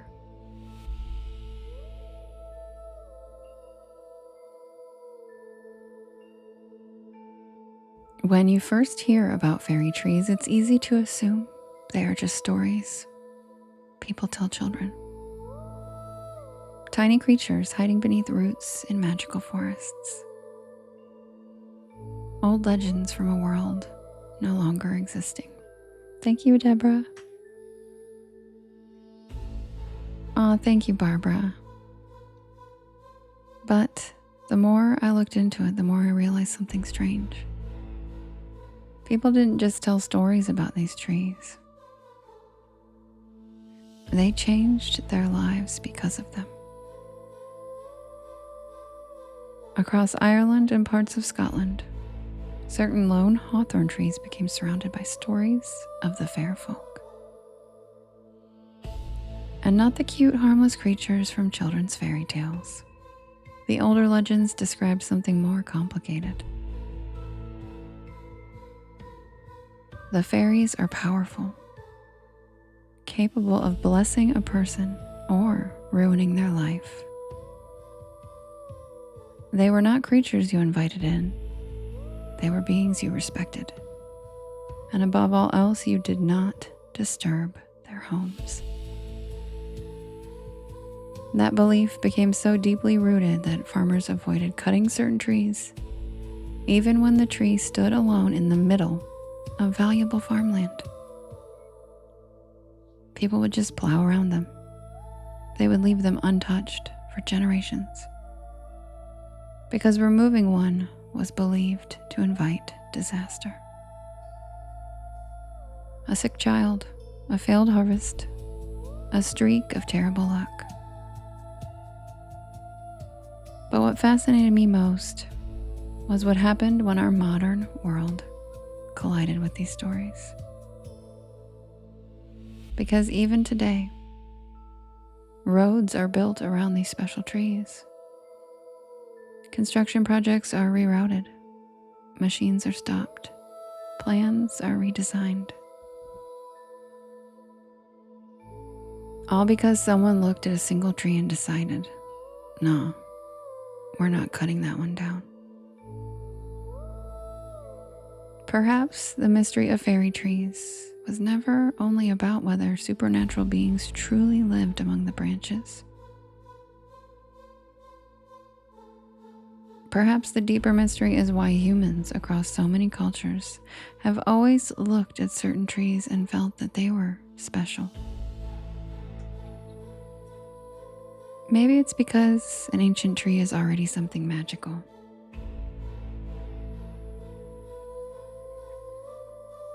It can stand for hundreds of years.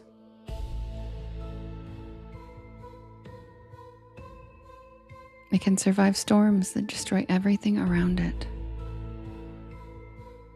It can grow from a tiny seed into something that outlives countless generations. It witnesses births, deaths, war, celebration, and forgotten moments in history.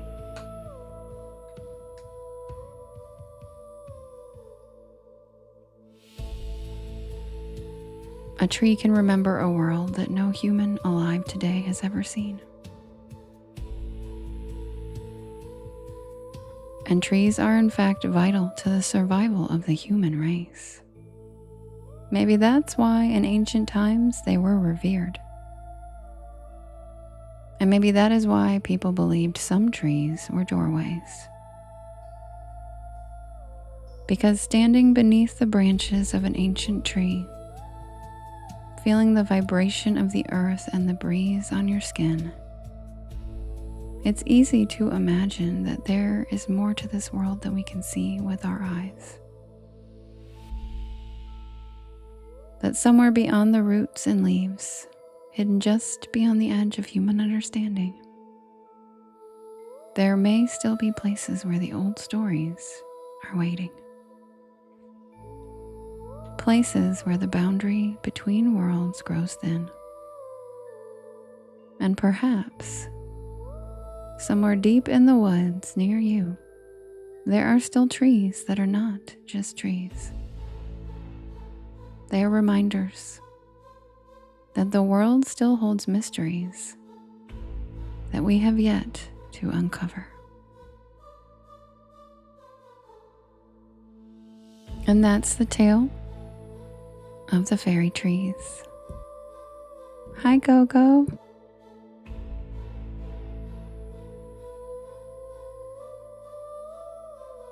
Also, the next time I read that, the next person that mentions a fucking bush gets muted. Got it? This is not a fucking story about bushes. It's about sacred trees. Just a reminder to a certain someone.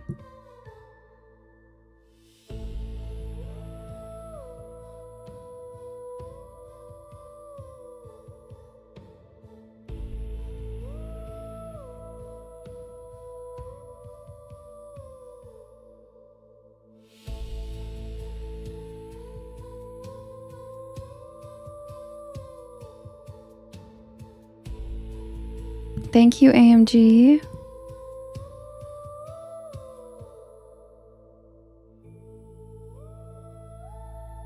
And no, Sherry, it doesn't have to have a hole in it. It can be the merging of like two trees that twist around, you know? And like if you've ever seen like where there's like a couple trees twisted to, like they've kind of formed one tree, that is a very, very specific like energy field, if that makes sense. And then also ones that have kind of deformed trying to get sunlight and twisted. There are ones that have the holes like in my picture, but the more common ones are the ones that where you have seen multiple trees form together. And those are my favorite, actually. Thank you, Priscilla. I appreciate it. I'm very passionate about that story. It's very important and special to me. So thank you for those of you who are listening. Anyway, I'll be right back with the next poll. Happy Friday. Hi, Chaotic.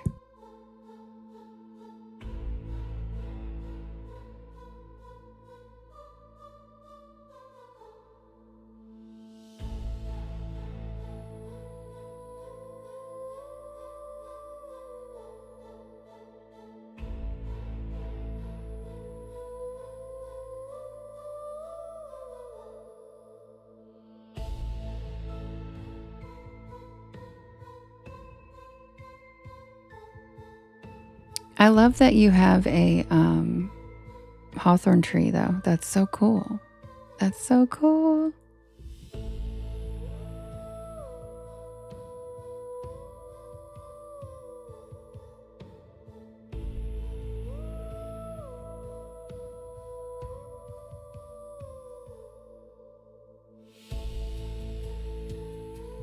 Justin, I love you, but you are here every single night from beginning to end. You don't have to hang on every word. I know you're probably so sick of me.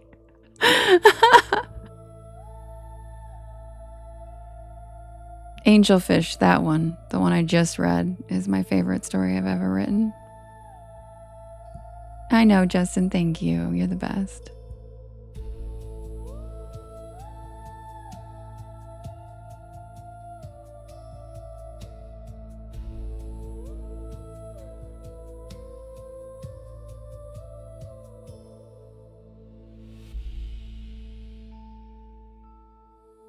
Jewel, I'm really sorry to hear that. And I'm really sad for that tree. And I'm glad that they took him to court. That would never happen in the United States. But you know why it happened in England? Because that's where this lore originates. And that shit still means something over there. The UK still really respects the Fae world. And you'll love to see it. You'll love to see it.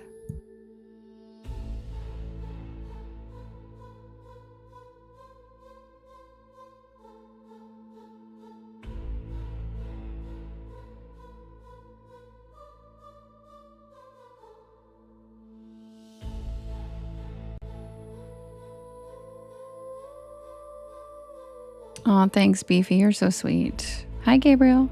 And also, I'm looking on who said the thing about how my stories are Appalachia and North Carolina based. And I'm glad that you like that because that's where I grew up. And that is the folklore I am the most familiar with and that I just, you know, love the most because it's what I grew up with. So thank you from one Carolina girl to another. That's right, Gabriel. Oh, thank you, Sandy. I love that otter. Sandy, thanks for the caterpillar. Hi, Iacona. Thanks for the cozy cryptids. That was you, Barbara? Yes. Hi. Oh, you're in Durham. Okay, I'm from Greensboro.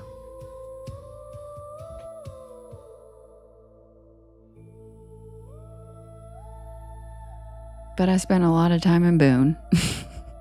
A lot of time in Boone.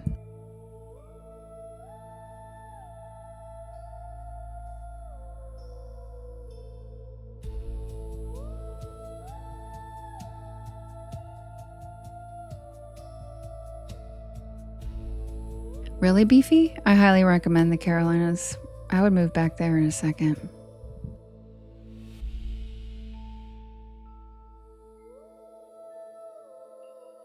Me too, Lady Rose. Me too. I love Boone. And yes, Gabriel, I've talked about Cheerwine on here numerous times. Greensboro is not only the home of Cheerwine, but they are also the home of Cookout, my favorite shit in the world. And the Piedmont Triad is home of Texas Pete sauce and Krispy Kreme. Not to brag, but like, I'm bragging. Lady Rose, you lived in North Carolina too? Wait, why did I not know? Wait, what? Oh yeah, Texas Pete is the only hot sauce I'll eat. And Cookout is my like prison / stranded on an island / like I swear like I'd have them cater my wedding. I love them so much. Oh yeah, you lived in Raleigh, that's right. Yeah, Gabriel, me too. That's why I was like, I spent a lot of time in Boone. I tried opium in Boone. Anyway, setting up the poll, one sec. I know, Gabriel, I wasn't going to say it, but... Lady Rose, I love Wilmington.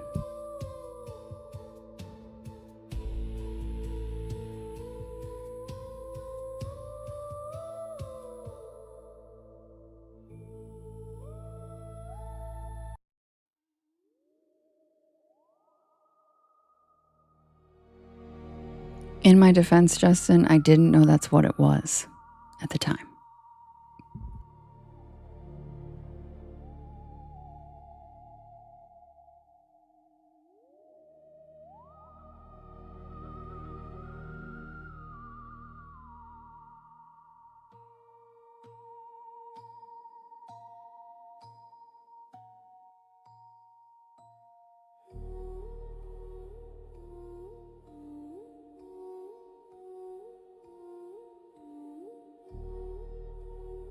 Really, though, Nate, it was a wonderful place to grow up. Yeah, exactly, Icona. I don't regret it, but I literally didn't know that that's what it was at the time. But it was a interesting. I probably wouldn't do it again. I didn't love it, but you know, I'm an adventurous gal. I don't mind trying things. Yes, Priscilla, Texas Pete is the best. Why did they name it Texas Pete even though it's founded in North Carolina? Good question. That's a damn good question. But believe it or not, it's not from Texas. It's from North Carolina.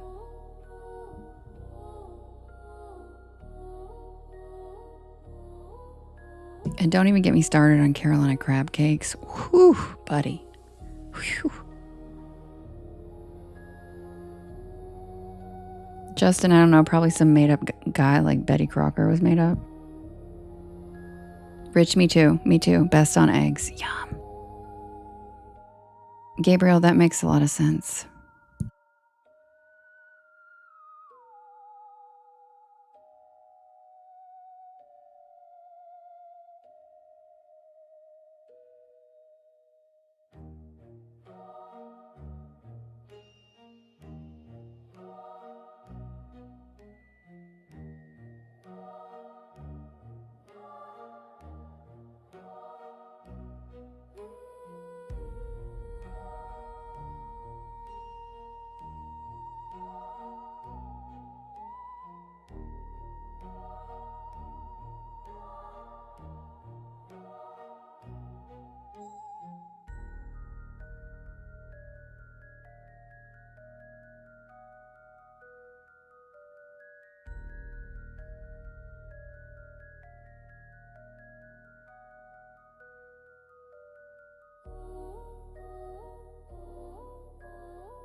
All right, you guys, the next poll is ready.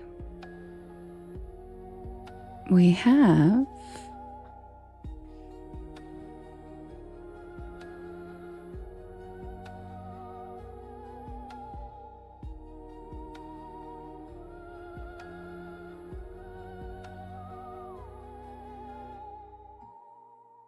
oh, thank you, Nightmare Essence. I appreciate that. Welcome in.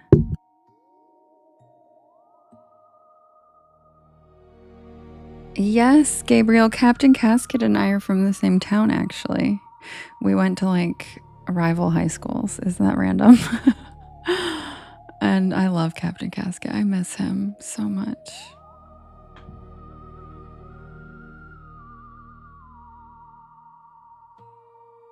Oh, look at that. Gabriel was right. Creator's son was named Pete, and they picked Texas for exactly the reason Gabriel said. Westerns were popular. Yes, I love him too. The Cap is the best.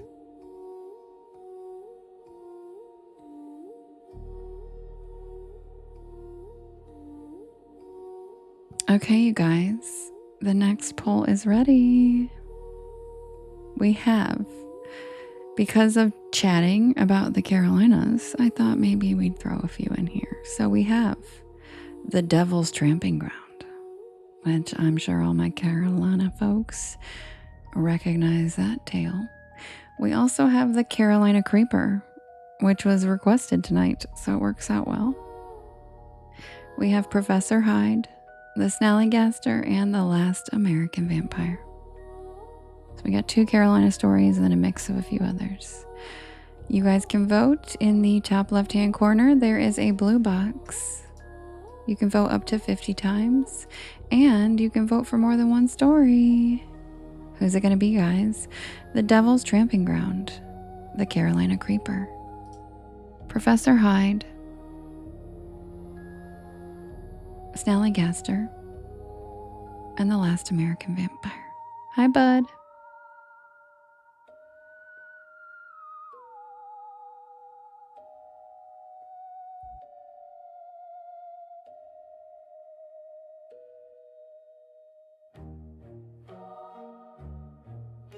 Hi, Burley.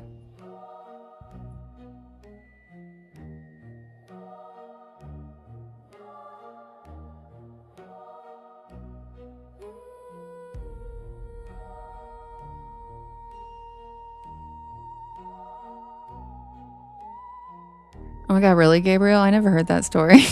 Really? Goldsboro, man, really? That's so hilarious. That's also very North Carolina. Stephanie, thanks for the follow. Welcome to the porch.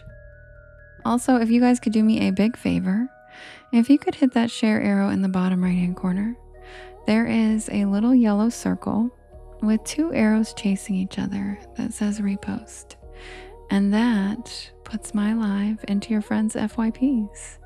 And it helps us grow this beautiful porch of ours.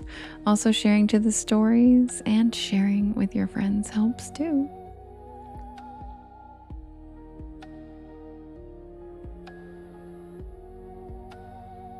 Barbara, did you already know the story? Because I didn't. And I find that so funny. I'm like, okay, North Carolina peeps, assemble. Have y'all heard this story before? Oh yes, Robin, I know. That's pretty much how my family ended up in Appalachia is, well, actually, yeah, the witches fled to Appalachia. A lot of the witches fled Salem and followed the Appalachian Mountains down from there and ended up in the Scottish Appalachians where lots of Scottish people were, and it was their people. So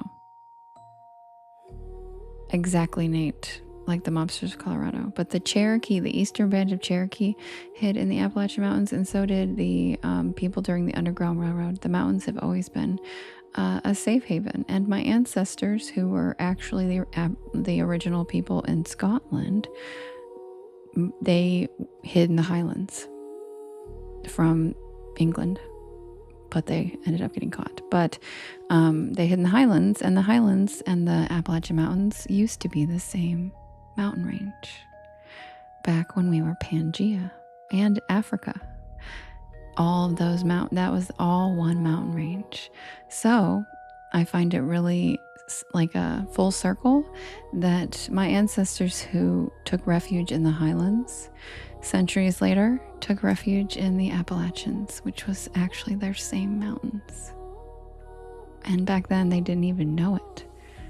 They felt it. They felt the vibration and they knew it was home from the earth. And that just goes to show you how connected the people of the British Isles are to the earth, and they could literally feel that it was their home. Oh, thank you, Nate. So, and I mean, I love my German ancestors too, but their asses moved to like Minnesota and Pennsylvania. So like, it's cool, but like not as cool as moving to the same exact mountains that are the mountains in your homeland. That's kind of amazing, but isn't that cool? Yeah. So the Appalachian Mountains are the Scottish Highlands and the coastal mountains in Africa. If you look up a map of Pangea, give it a Goog. And yes, Nate, I absolutely am a Highland. I am an ancestor of Clan Mackenzie and Clan Fraser. And a lot of my ancestors died in Culloden. The Battle of Culloden, which is what you guys see in, from Outlander, exactly. And what you see in Braveheart. The Mackenzies, I believe, sided with England and the King, and the Frasers went down swinging with Scotland.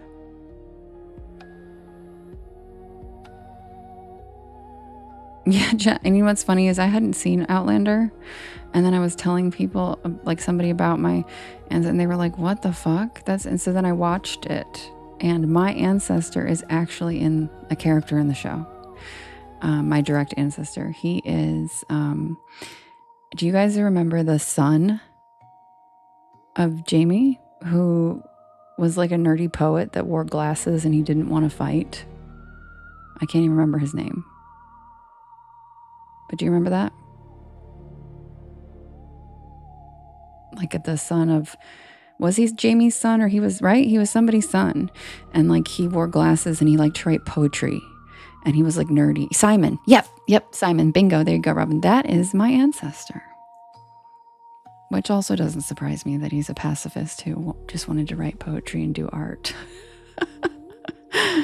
Not surprising.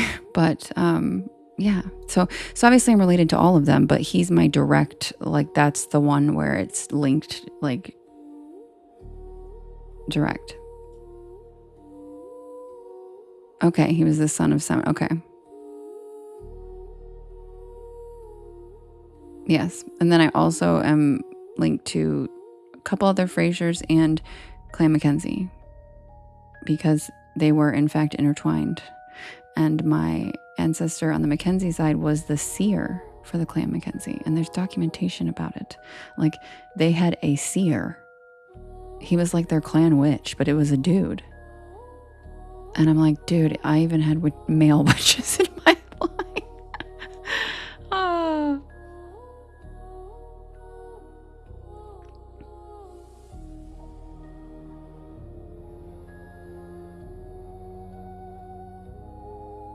Yeah, but that's not really the term. I think wizard is more accurate.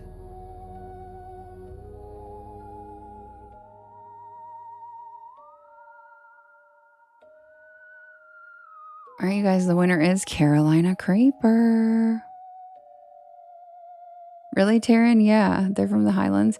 Well, and it's funny because you don't really hear about a lot of Aboriginal, like the original indigenous people of the land being white, right? So it sounds ridiculous, but like my ancestors were literally the ones rounded up and like genocide, like in like mass, like they were completely colonized and completely, they weren't even allowed to wear kilts anymore.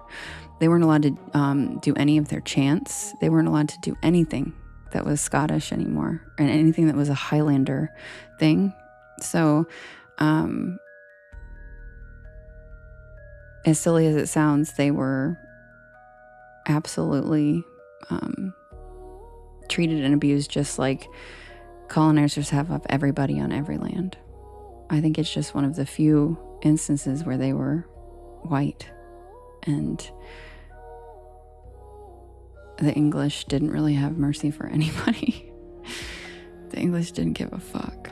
Yep, they weren't allowed to speak Gaelic. Exactly. And they were basically stripped of their whole culture. And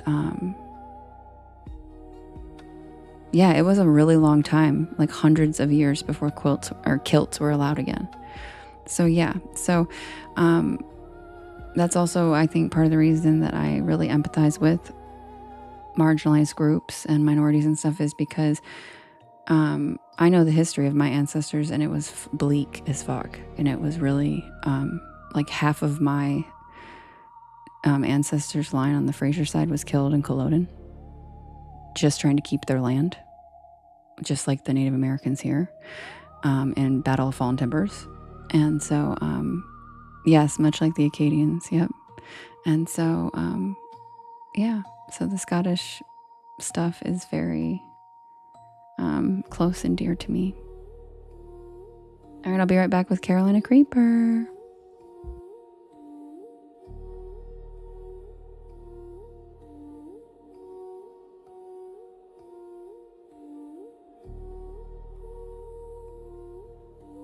Yeah, Taryn, it was.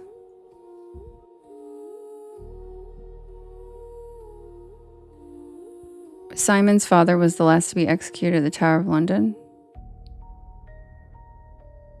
You know what? That makes sense, because there are records of him being killed by the king, I think. And I was like, damn. Yeah. Jewel, yes. I actually have I come from several royal lineages, so there is a whole massive coat of arms. I have a lot of them on my father's side and my mother's side. Because all of the royals, because what's crazy is the Scots, all of the royals became one blob of people. So that Scottish line eventually turned into, guess who? The Douglas and the Campbells and the Tudors. And it wiggled its way down to them. So the coat of arms changes, but they're all like related to each other. So all the royals' families like got with each other. And then I'm related to the Habsburgs on the German side, which I'm sure a lot of you guys already know about them. The Habsburgs, yeah, like the most infamous royal family of all time that was like straight up the worst. So I'm about as waspy as you get. Yep, Rachel, there you go. Thank God we didn't get that. But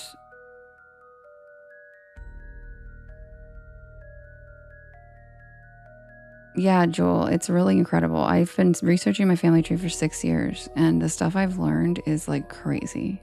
And like we have like the royalty from Austria too, and I'm not gonna lie, like I look at these women, because I'm lucky that like if you have royal family, they all had paintings done of themselves. So you get pictures of these people from like the fucking 1500s, which is not common. I mean, obviously they're paintings, and I'll tell you right now, these women, I'm like, that's where I got my resting bitch face from. Holy shit. Like this one, that she was the Queen of Austria. And I'm not gonna lie, I'm pretty sure I was her in a past life, because I definitely have some like bratty tendencies. Like I was spoiled a lot in a past life or something. And then like we look alike, and it's kind of weird. And yeah. And I'm also related to Juana la Loca, or Joanna the Mad. And they don't mean mad like angry, they mean mad like crazy. Great la loca. And she was Spanish royalty because all of the Austrian royals married the Spanish royals. So it's a whole damn thing. And it sounds crazy, but not really. Once there's like one, they're all married each other. So it's like,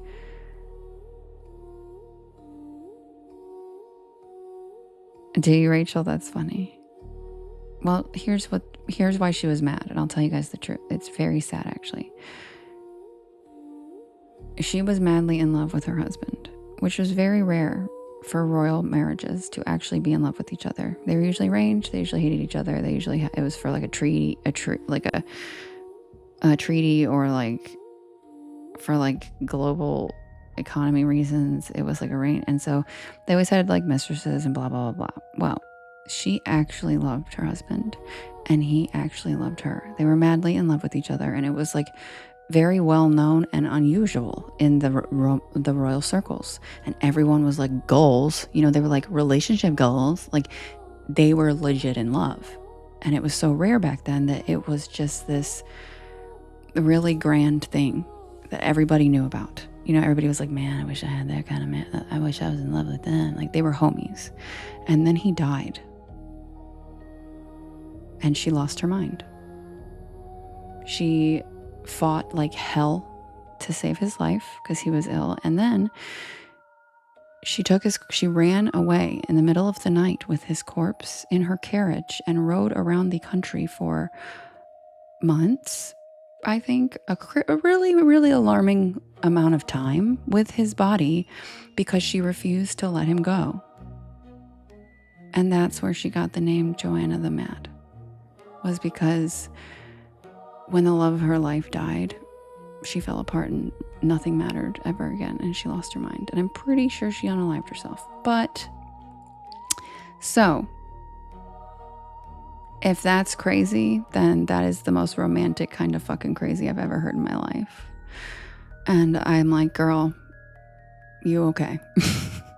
Because can you imagine having that kind of love? How wonderful would that be? Can you imagine loving someone so much that you just like, yeah, it's like the best kind of crazy, the best kind of mad. So that is why she got the name, is because once a man died, she can give a fuck. All right, be right back with Carolina Creeper.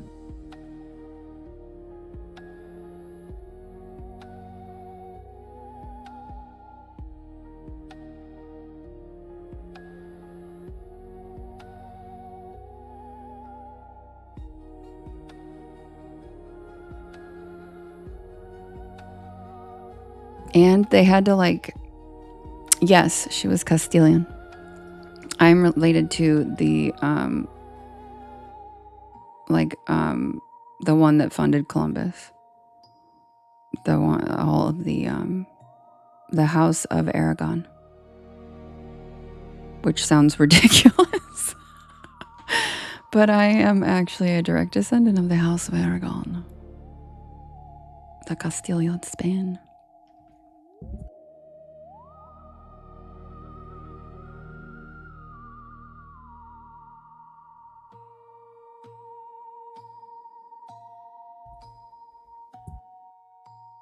Philip the Handsome was the one who funded Columbus, which was, I think, her mom. Maybe her mom. I think that was her mom. I don't know. It's all really confusing because they're all... Yeah, there we go. Thank you. Yep, there she is. Yes. Henry, yes. I am related to Henry VIII's first wife, Catherine of Aragon. And again, they were wed because of a deal between Spain and England. So, and the craziest thing is, you want to hear the craziest part? My mom's side is related to the Tudors and Henry, okay? And the Catherine of Aragon side is my father's side. And they met in Indiana. The fuck? Tell me that's not the weirdest shit you've ever heard. But it's actually not that coincidental, and I'll tell you why. Because just like Prince Harry did, the second sons of royal families couldn't be king. But they had all this money, but they couldn't rule anywhere, and they wanted to conquer and rule things. So guess what they did? Almost all of the second sons and daughters who weren't going to inherit the thrones moved to America and came on ships. And they founded all of the original towns. They funded all of the original wars, all of the development and everything. Yep. Heirs and their spares. That's exactly right, Taryn. And so, if you are a white person in the United States whose family has been here a very long time, the odds of you being direct descendants of the royal families is extremely high, because they're the ones that came and settled this shit. It was just the sons that weren't going to be. So if you can trace your lineage back very early here, odds are you too are related to the royal families. And that's why. Oh, thanks, Gabriel. Yes. So it sounds crazy that my dad's side and my mom's side would both be major royals, like descendant, but my dad's side also came as Palatine German, and so basically they were both here before this was a country. Both of my sides. Which means that they were so we'd be related, like my one side, I am related to the brother of Mary Queen of Scots. And guess what? He was a bastard. And my great-great-great-great-grandma, the king fell in love with her. And he asked the Pope for a fucking divorce. And the Pope was like, are you out of your mind?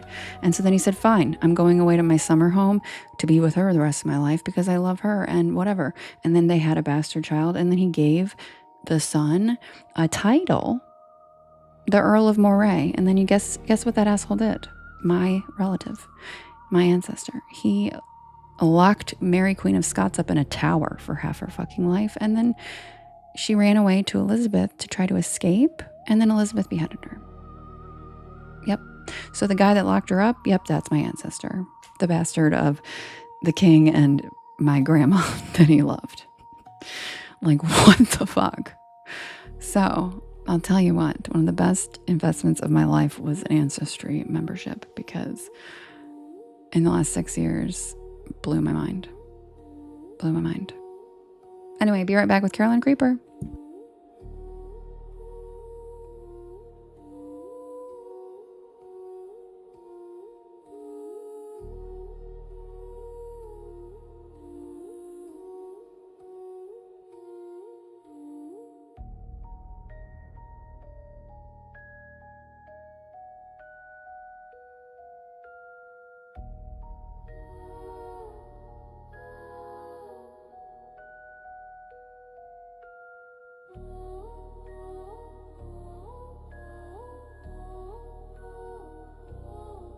Oh, I'm so sorry to hear that, Captain Turkle.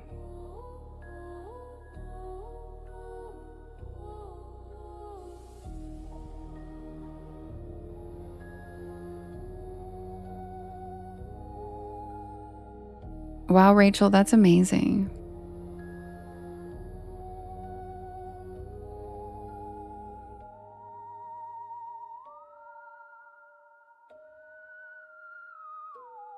And yes, guys, AI really did stick a bag of flaming shit on the porch of this house. And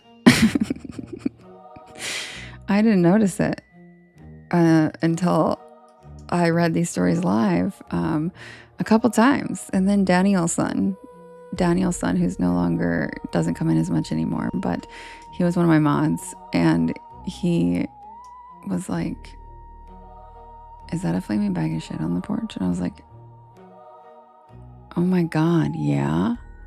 And I don't know why AI felt the need to do that, but that is definitely on the porch. And I just didn't change it. So there it is, guys. Does it have to do with the story at all? No, it doesn't. Sure doesn't. Sure doesn't. But is it funny? And I kept it because it's funny. Yep. There's a flaming bag of poo. Feel free to write keywords in the chat if we're going to talk about poo. I know I brought it up. Just wanted to what is it?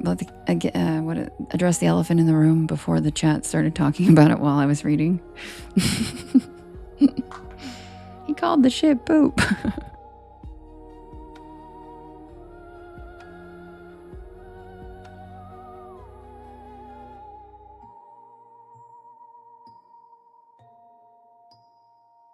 Gabriel, that's not how it works.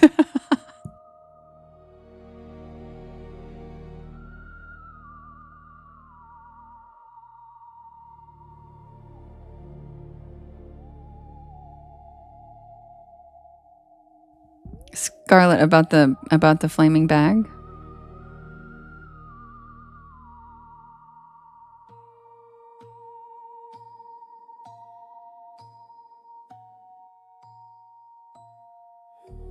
I know, isn't it ridiculous?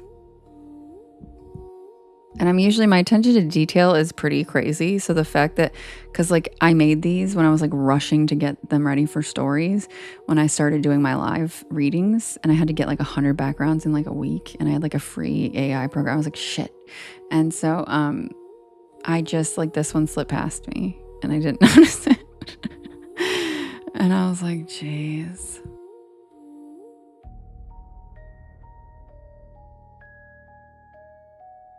Yeah, burly for sure. But it wouldn't even be spooky.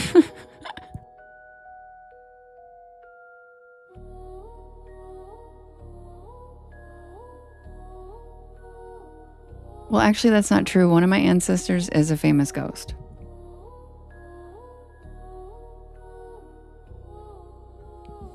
Jane Grey, that haunts one of the castles. She's famous, the Grey Lady or whatever.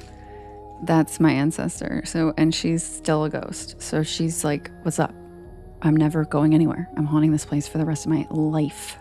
I mean, for the rest of eternity, because she's dead.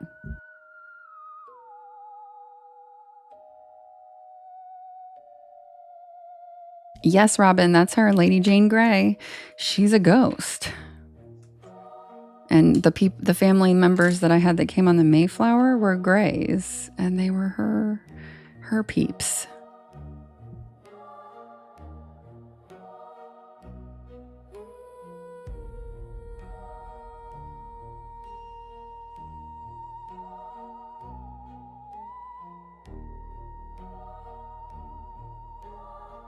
And she was, yeah, Gabriel, my family, yeah, they were like the original settlers. That's what I was saying is, like, I'm not even gonna go into the whole like who was here, but let's just say that like characters in the movie Pocahontas are my ancestors. Like, fucking, it's terrible. It's the worst white people ever. Pretty much. But so yes. But on the Mayflower, the Greys were part of who came. And they came with God, what was his name's battalion of ships? The guy who founded Massachusetts.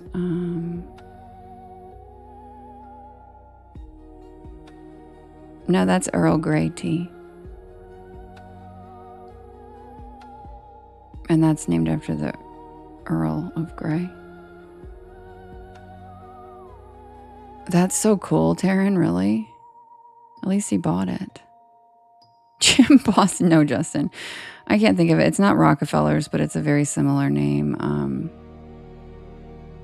Like the fucking it's one of those names. And they had a fleet of ships.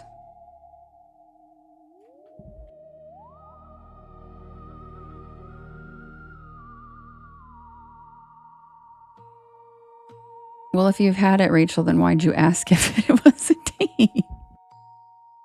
Oh, Skrilla, Vanderbilt is close, but no, but it's like that. It's one of those families. I can't remember.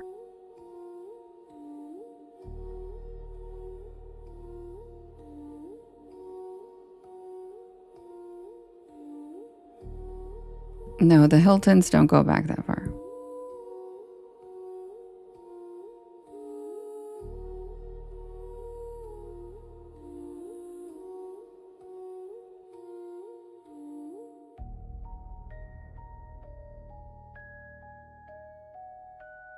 Winthrop. There we go. Winthrop. The Winthrop fleet of ships that founded the Massachusetts Bay Colony, and they came to Plymouth Rock. The Winthrops.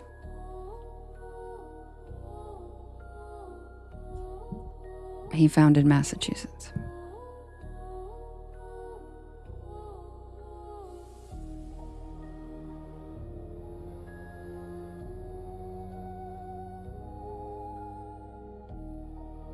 Carnegie's a good guess, and so is Rothschild. Rothschild is actually the one I was thinking of in my head, Fitzy, but that wasn't it. It was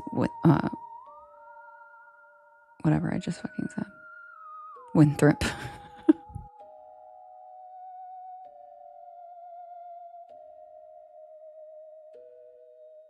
Also, just a reminder, guys, the story list is available on the Discord. There are over 100 of them. Skrilla, you don't have to hide in the shadows.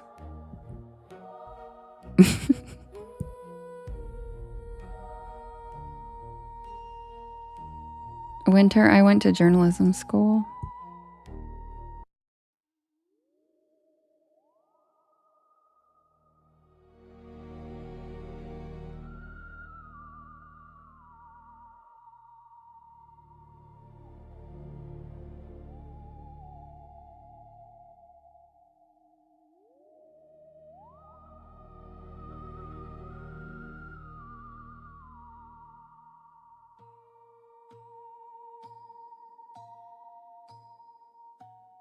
Natalie says she's going to slip into the shadows too. Oh, look. Grim mentioned it right away. Even though I already brought it up.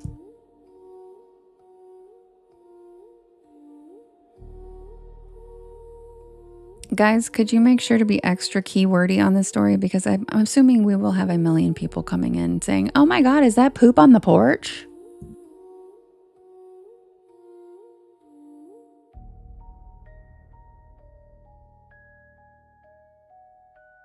Yes, Marco, thank you. John Winthrop, thank you.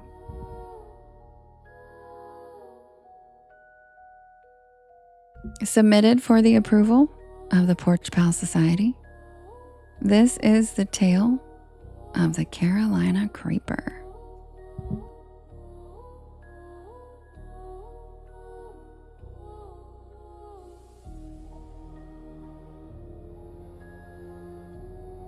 Rachel, he's been here. He's just pouting because I yelled at him earlier. I threatened to mute him, and now he's pouting.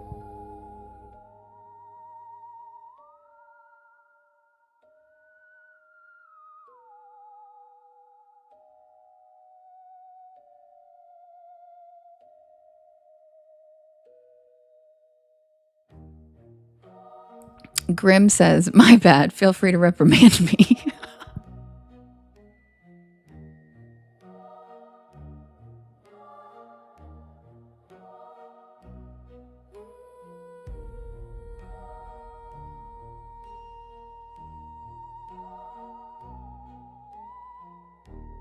I know, see, Skrilla, everybody misses you. Winter says she's used to the jokes.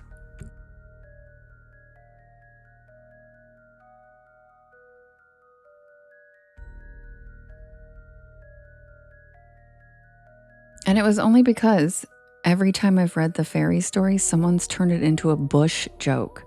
The whole story has become bush comments. And it's a special story to me, and it has absolutely nothing to fucking do with bushes. So I was sick of it. And Skrilla just happened to be the one that did it today. But it has happened every day since I've read the story. So that's why. It wasn't because of Skrilla. It was the topic he chose. Thank you, Matt. I appreciate it. And I don't understand how people even are getting bush from it. It's a tree, but Scarlet. There is no, I don't mention bushes at all, Gabriel. That's what I'm saying. There is no word to change. It's coming out of nowhere.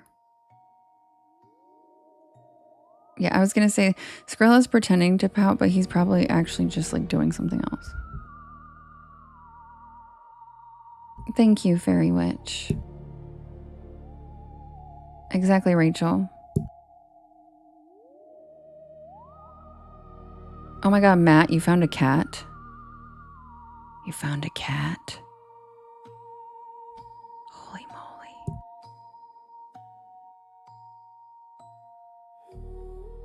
Exactly, Rachel. That's what I say all the time.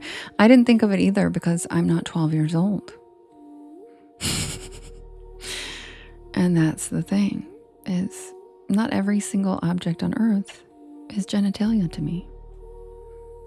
You know, but to a lot of people it is, apparently. Natalie says, darn, gotta go. Keep the cat. Yeah, keep the cat. His name is Simba, and he's my little buddy. Simba. Matt, you would name your cat Simba.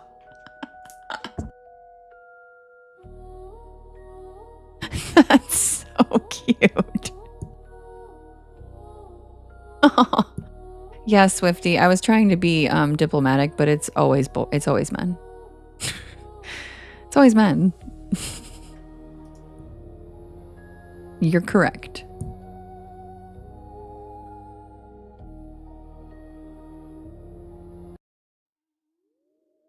I have to check the Discord because I know for a fact Matt has already shared pictures, and there's no way Matt didn't share pictures of the cat in the Discord, so I've got to check it.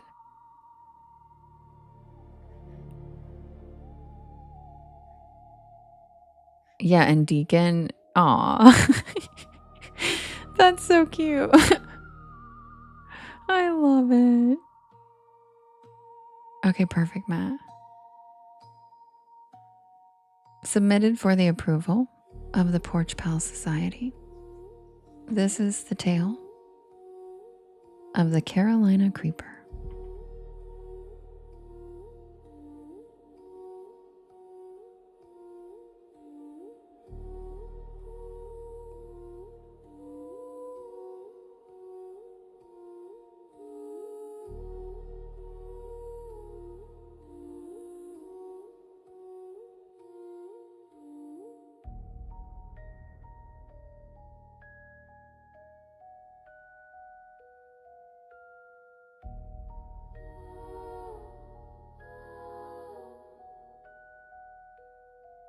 Thank you, Nate. Thank you, Diana. Thank you, Gavin. Thank you, Celia.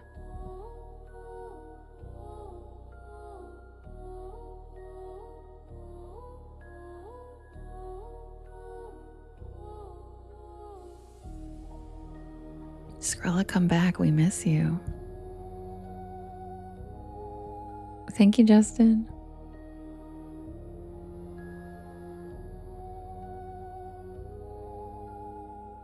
This happened when I was 24. I had moved into a rental house outside of Asheville, North Carolina. See, he's pouting. I was in that phase of life where I just wanted space to breathe, to be alone with my thoughts. I found this place, a little one bedroom, deep in the woods. Old, probably built in the early 1900s, but solid. It was cheap, which should have been my first warning sign. I sure do, Skrilla. I sure do. Might even be an expert. The landlord was an older man who seemed in a rush when he showed me around. He kept saying the same thing. You'll like it here, as long as you don't go wandering too far past the tree line. What?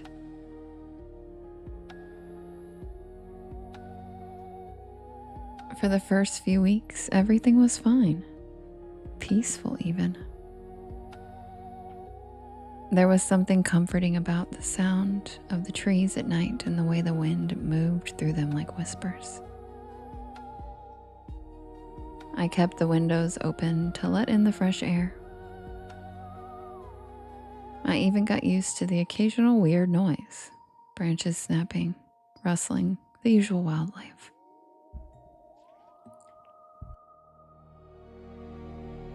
But then things started changing.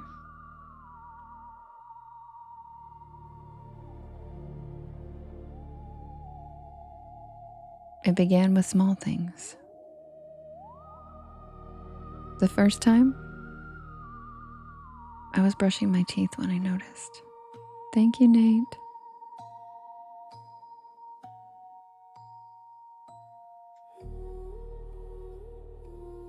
My reflection in the mirror just looked slightly off.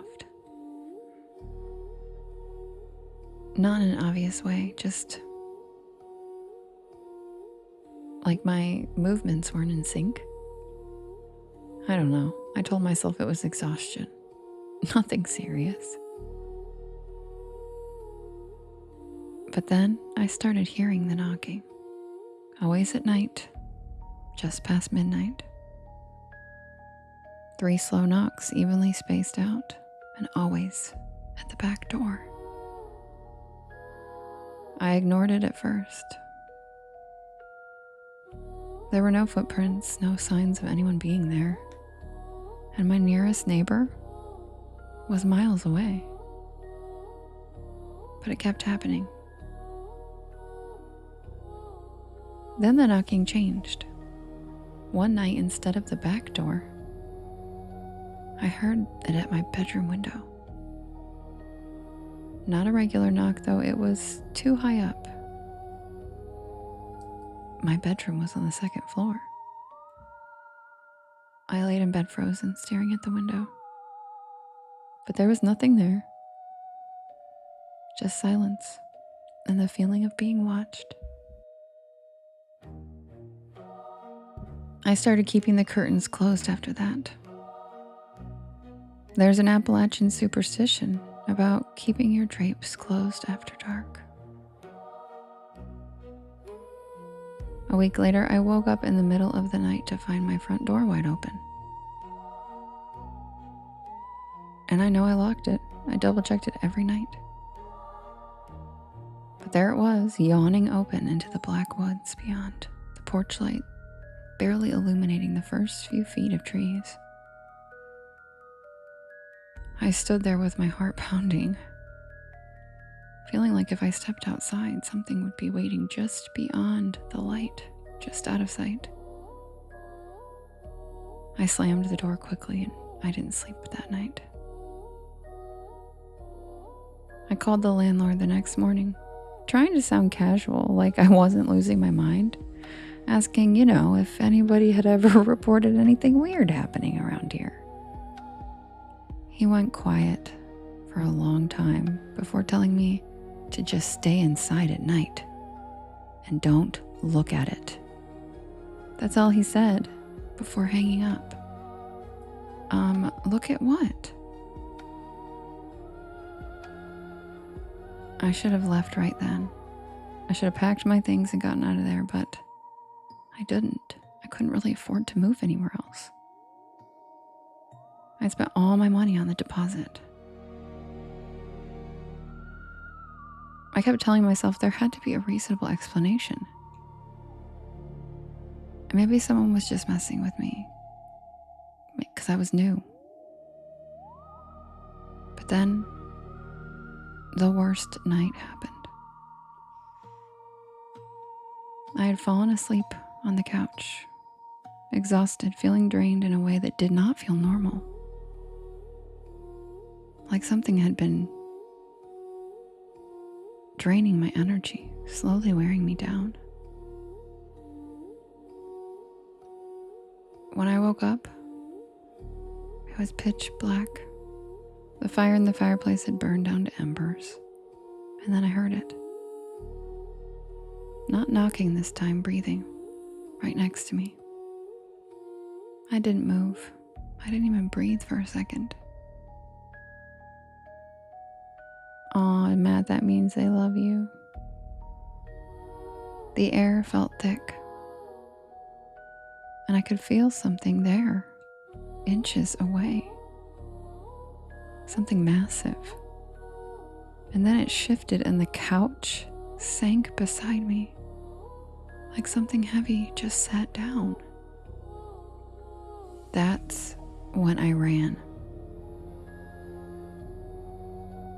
I didn't look. I didn't think. I just bolted upstairs, slamming the bedroom door behind me and locking it.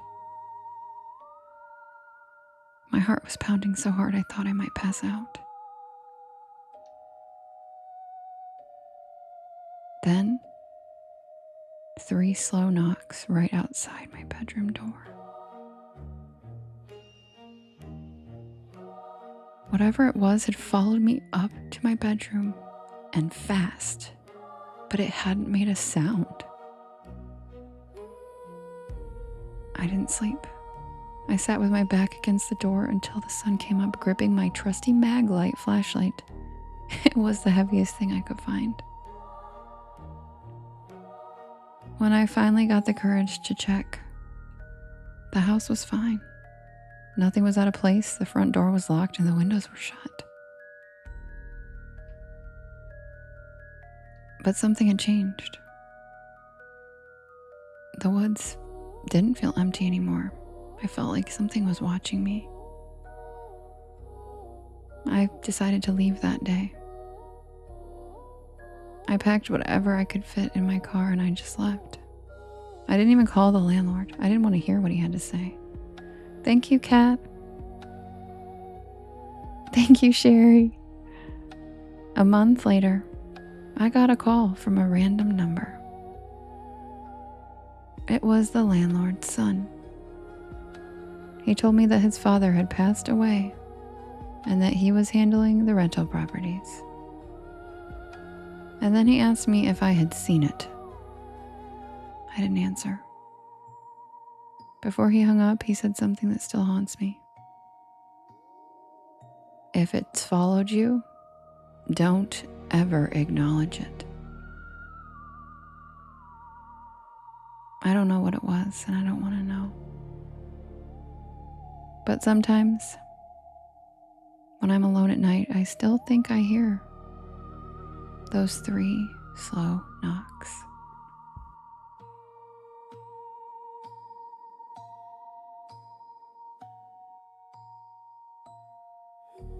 And that's the tale of the Carolina Creeper.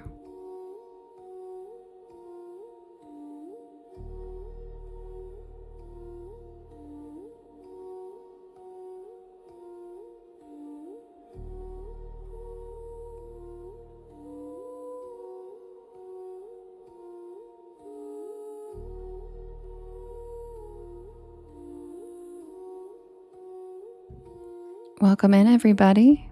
My name is Devin, and this is Porch Lore. And I tell spooky bedtime stories to help you relax your nervous system and fall asleep. And I am here every single night from 10 p.m. Eastern Standard Time until about 1 in the morning. Sometimes later. I do write and record all these stories myself, and you can listen to them whenever you would like on my YT channel, as well as all of the podcast streaming sites. Good idea, Barbara. Just look for Porch Lore and you will find me. I also have all of the links in my bio. Oh, thank you, Sherry. You're so sweet. You're so sweet. Yeah, Barbara, lock it up.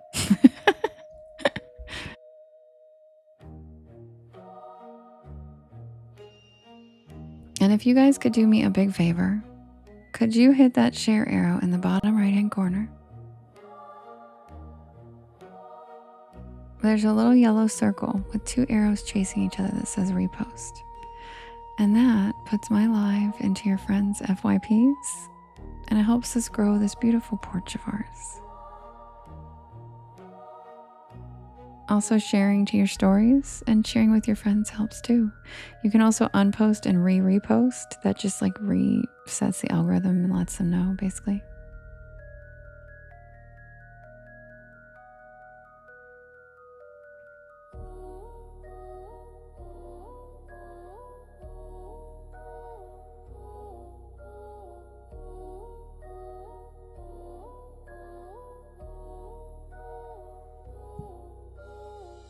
Oh, thank you, Michelle. I love that dress. It's so cute. Thank you. It's such a princess dress.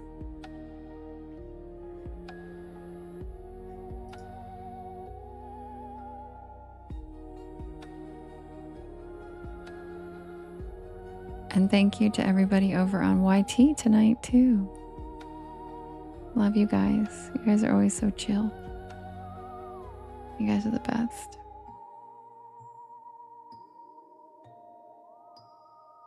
All right, you guys. Who wants an extra story tonight?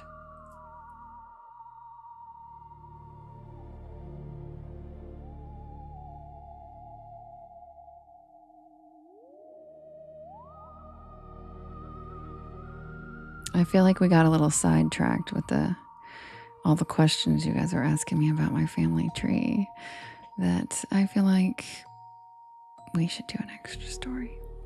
Oh, thank you, Rachel. Thanks, Sherry. I love that little guy. His little tail is so cute.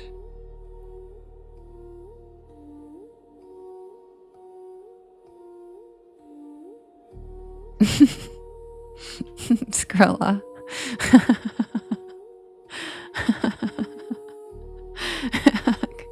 Skrilla, you're cute. Archangelo, thank you for the swan.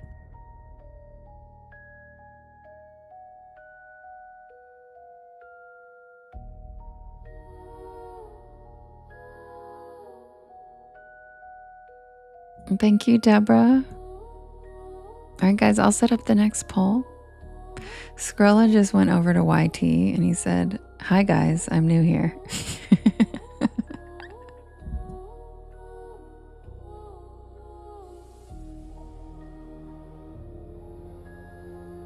Hi, lovely. I see you down there. What you doing?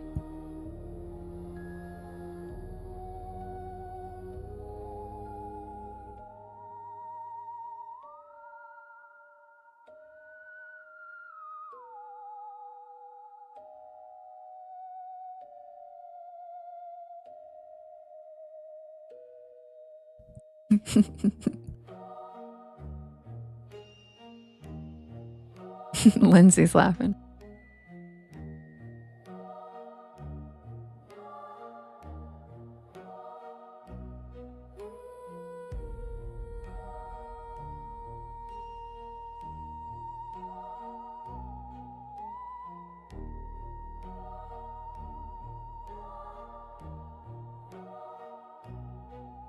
Matt, thank you for the galaxy. Thank you for helping with my gallery.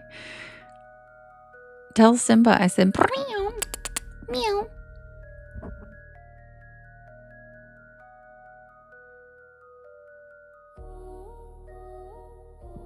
Yeah, Skrilla, they stay in chat.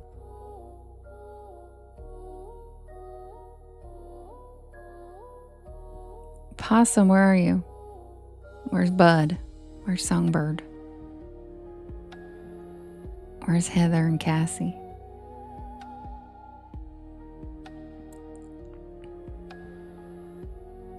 Rachel.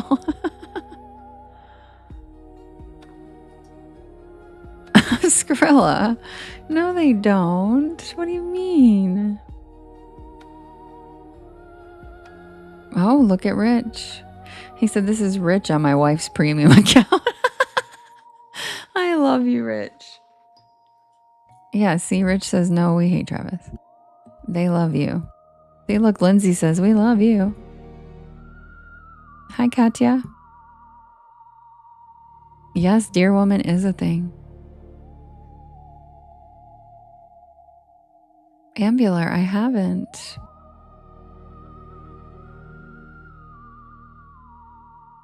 Aw, tell Carrie I said hey. Wait, is Carrie your cat? Did she like that?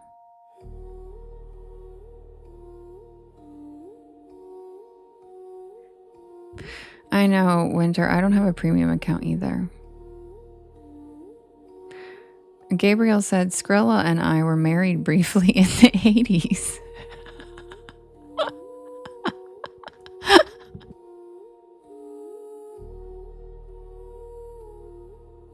my God, really, Ambular? I'll have to check it out. Wait, let me look again. What's it called? Stolen Tongues by Felix Blackwell. I'll write that down. Hold on. Let me get my clicky pen. Ready? Here we go.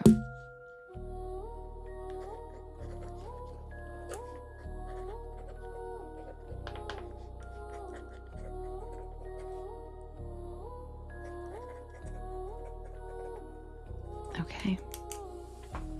It's written down.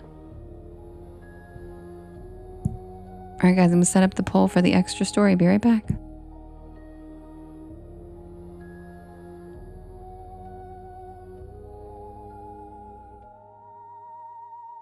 Hi, Nate.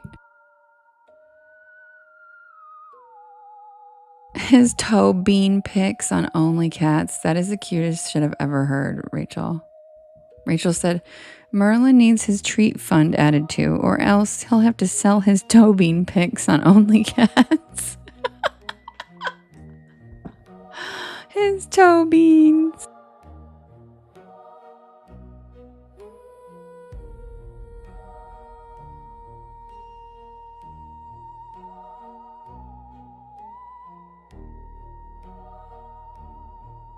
Oh, Nate came over to tell Scully you don't hate him.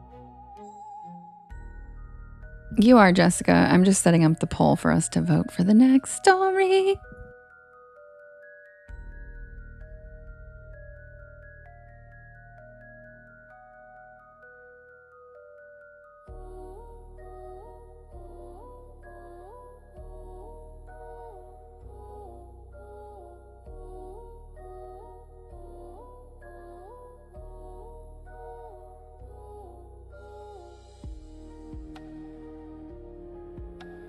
Yeah, Matt, don't even bother.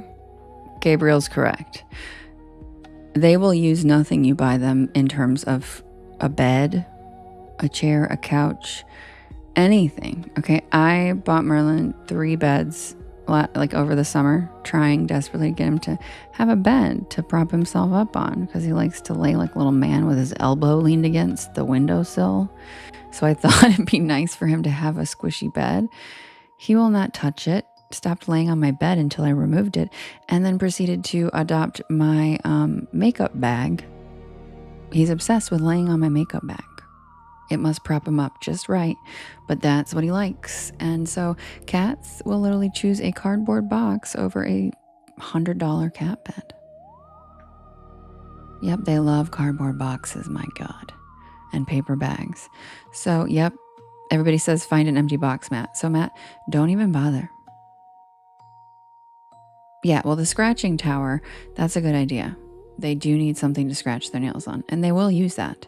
But in terms of a cat bed, don't even bother. Don't even bother. They make everything their own bed, and you don't have a choice. But they're so cute, you will let them. Yeah, and the saying for cats is, they fits if they fits, they sits. And that's the damn truth. They will squeeze themselves into anything that they feel like. And it's really cute and funny.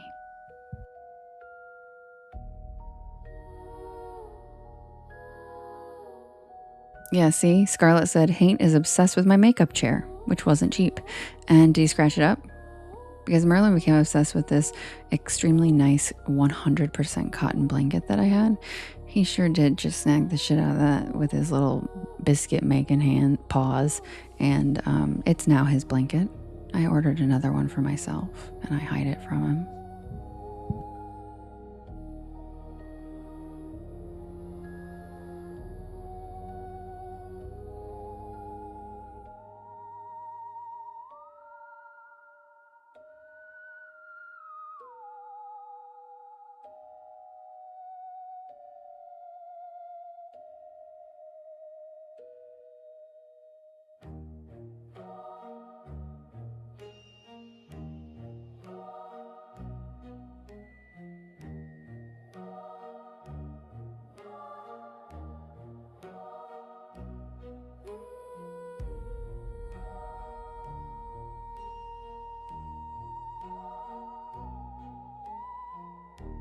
All right, you guys, the next pull is ready. We have the Devil's Tramping Ground, Route 666, the Snallygaster, the Hitchhiker, and the Deer Woman. You can vote in the top left-hand corner. You can vote up to 50 times, and you can vote for more than one story. Yeah, Rich says, my cat Luna demands the plastic bags from Walmart or Food Line. Yep, plastic bags. My cat Ansel used to love plastic bags. Jessica says, I have 2 cat trees and my couch is destroyed. Yeah, see, cats don't give a fuck. They run the shit. They are our masters, and I'm fine with it.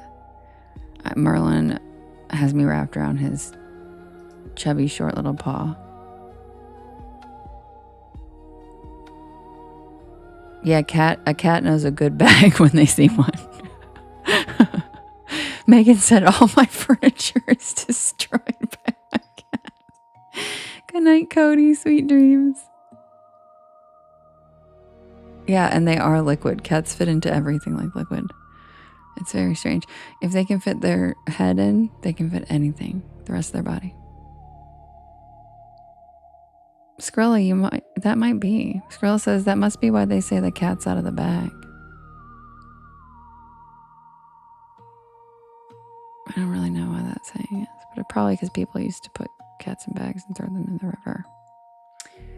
Because people are mean. Yeah, if I fits, I sits. Exactly, Jay. Exactly. Yeah, just causing chaos. Yep. And no, he didn't come back over. He's still on YT.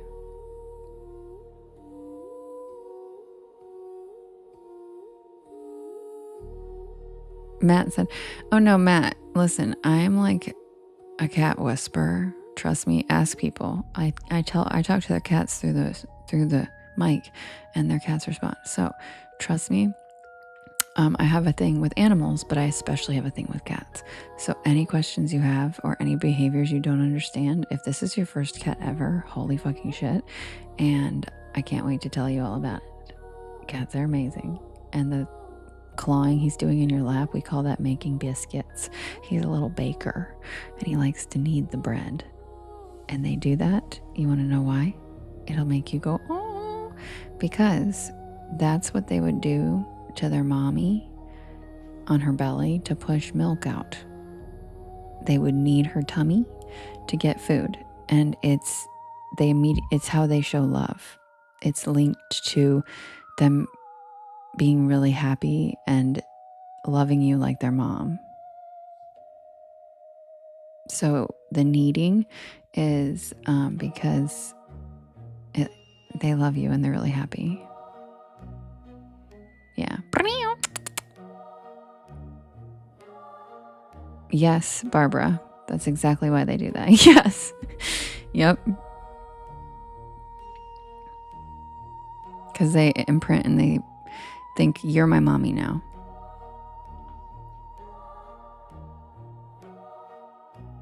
You didn't know that, Jessica? Yeah. Give it a goog. It's them, because if you watch a kitten feed, they do the same thing too to their moms. It is weird, but it's so cute. And we call it making biscuits, but it's actually, they need their mommy's tummy. Because if you watch them, they line up on their nipples and they just all push with their little paws. And then they try to do that on us. It's really cute and weird. Hi, Jason. All right, I'll be right back with the Devil's Tramping Ground.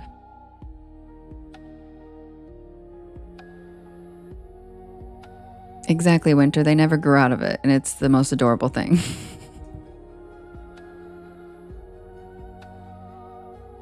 Well, that's okay, Matt. He's young, too. This is a perfect time. Better than when he's old.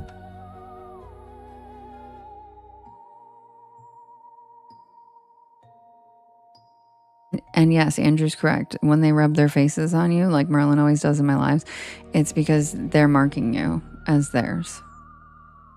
As they rub their faces on anything that they're marking with their scent. So when they rub their faces on you like that, they're loving you so much that they want to mark you so that everybody else knows that I'm his. So cute.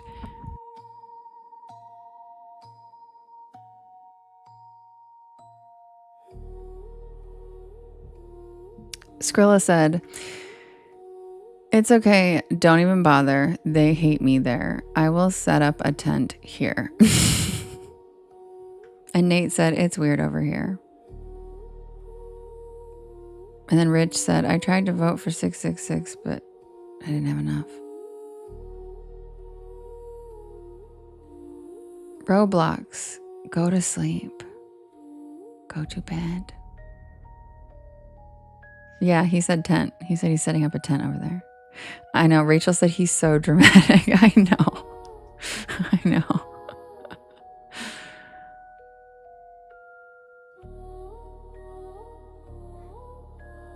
Yeah, Millie said, "You are now marked as their favorite dough that's ready to be kneaded into a biscuit." And that is the truth, Matt. Get ready. And if you have any plans to not have, she said, "That's hate. I'm going to go rub one in now." Yeah, pretty much. And if you have any plans to like not have that cat sleep in your bed, joke's on you. Joke's on you. Because that kitty's going to be sleeping in your bed. And fun fact, cats aren't really scared of dogs. That's a myth. And have you ever seen a dog around a cat? Dogs are terrified of cats. The whole like dog, big dog, and dogs are terrified of cats. So, yep, dogs are terrified of cats. So, if that little baby decides it wants to sleep in your bed, I'll bet you I know what's going to happen to Deacon. He's going to be like, and he's going to run and go sleep in the living room. Yep, skibbity bap bap. Yep, out of there. And that kitty, you're going to wake up with the kitty. And, well, no, Finja, I'm just saying at the beginning, they just met. They're obviously going to they're going to love each other. But I'm saying right now, the first night, Deacon's going to be scared of it. Deacon's going to be the one that's scared. Not the kitten. The kitten's like, fuck yeah, I just got a home. Romping around, but Deacon's going to be like, ugh. Yep, exactly, Nate. And cats will slap the shit out of a dog. With zero apologies. They'll look at him like, I'll do it again. They don't even back away afterwards. They just whack. And then they'll just look at you like, you want another one? Yep, skibbity paps. Yep. They really will just like a lightning paw. It is the funniest thing to see because they don't use their claws. They just slap them with a soft paw, and it's the funniest thing. And they even do it to each other, to other cats. But when they do it to doggos, dogs are like, like. So I would assume, Matt, if Deacon's unsure, he's one. Oh, he's still a baby. So if Deacon's unsure, they're going to become friends. But it's probably going to take it, and Deacon's probably going to be the one a little more scared than the kitten.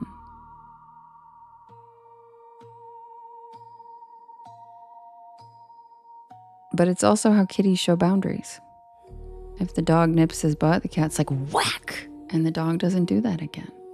You know? Be right back with Devil's Tramping Ground.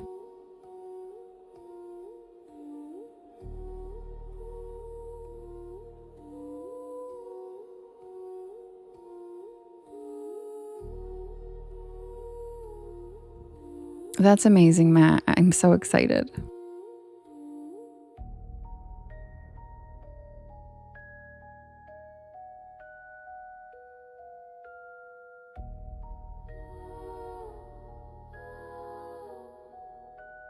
Exactly, Gavin.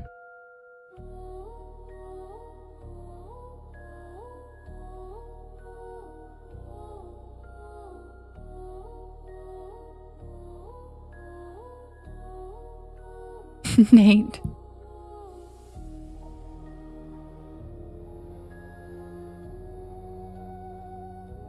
Konnichiwa, Roblox.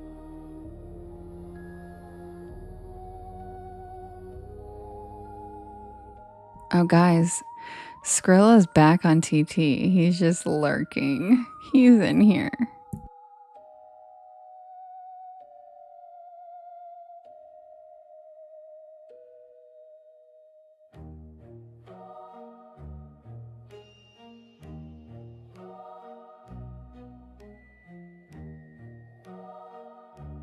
Good morning, Steve-O.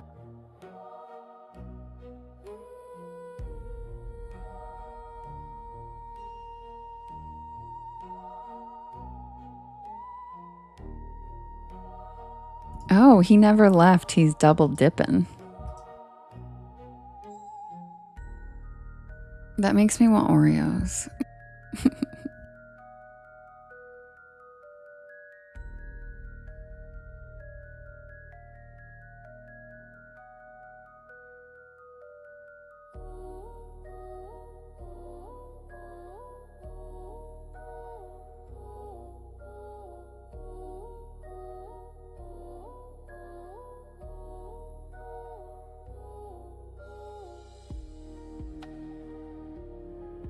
Exactly, Justin. Double stuffed, duh. Yeah, that's a good point, Nate. They don't have any boundaries.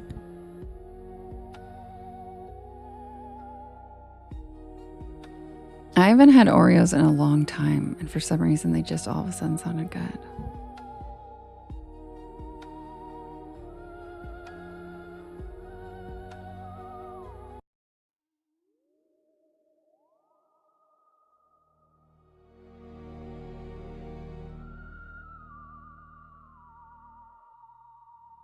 Aw, Matt's already obsessed. I love it. Just wait, Matt. Cats are a cat. They'll get you. Matt goes, Simba is a sharp-looking boy. I'll give him that. Fast forward to, you're gonna be obsessed. Trust me. It wouldn't let me pin that. Why? Weirdo. TikTok.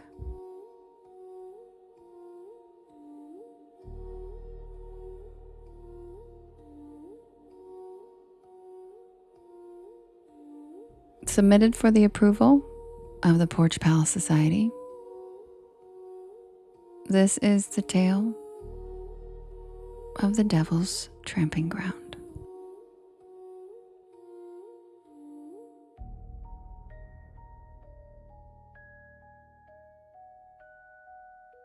Does anybody remember the cat daddy? Probably not, but it was a good time. What a time to be alive.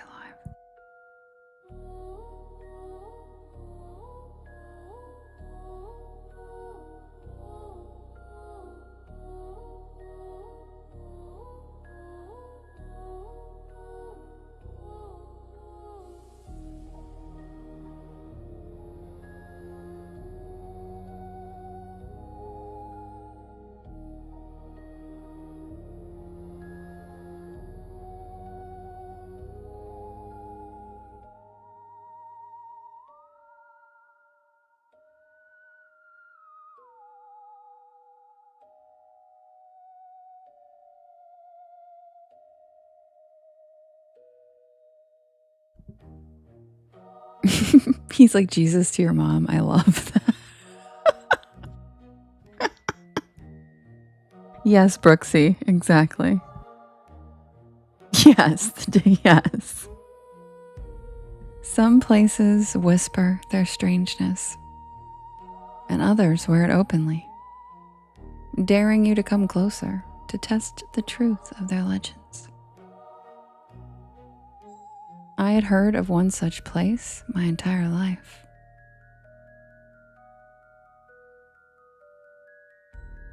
That's so hot, Skrilla. And yes, there's a lag. It's been discussed about 100 times. Others wear it openly, daring you to come closer to test the truth of their legends. I'd heard of one such place my entire life. Tucked away in the woods of North Carolina. A barren circle called the Devil's Tramping Ground.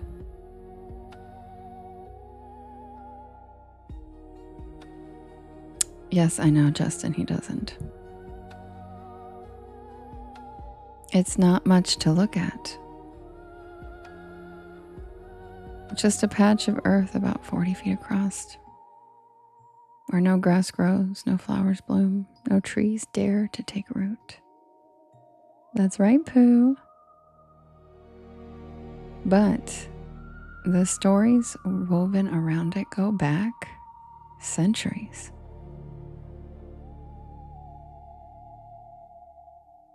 They say the devil himself walks the circle at night, wearing down the soil with his restless pacing as he plots the world's miseries. Others whisper it's a portal, a wound in the earth where something older seeps through. No, it's not, Skrilla. I had filed it away in the back of my mind for years. One of those curious oddities you tell at campfires. But as autumn deepened and my appetite for the strange stirred again, the place called to me. Unlike most legends, this one wasn't about a hidden ruin or a hard-to-find cave. Of course, Pooh. It was just a circle right there in the open, stubbornly bare in the middle of a living forest.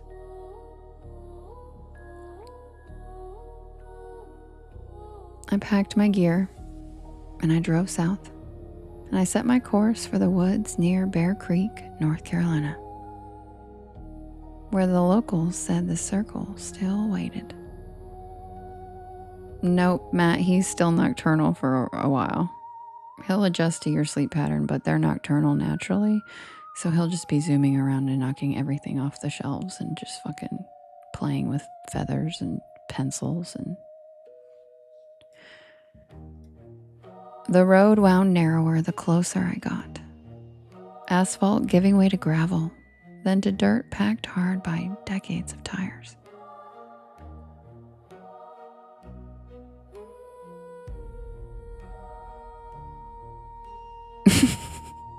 Nate. The road wound narrower the closer I got. Asphalt giving way to gravel, then the dirt packed hard by decades of tires. Pines crowded thick on either side, their needles scattering across the hood of my car. A thin drizzle began to fall, streaking the windshield and making the world outside look hazy.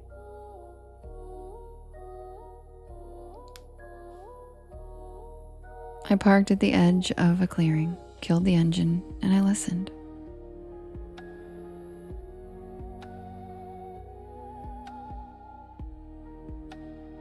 The forest was quiet in that heavy, watchful way it sometimes gets before a storm. JK, those are the funniest zoomies. I shouldered my pack and I followed the faint path that led deeper into the trees. The air smelled sharp with pine and damp earth. Every step carried me further into silence, as though the woods themselves were holding their breath. Thank you, Nurse Barb. Thank you, Taylor. Then suddenly, there it was. The circle. It stopped me in my tracks. Hi, Ghost TV. Photographs had never done it justice. The patch of earth lay before me like a wound, raw and bare. Perfectly round. The soil was sandy and reddish, stripped of life.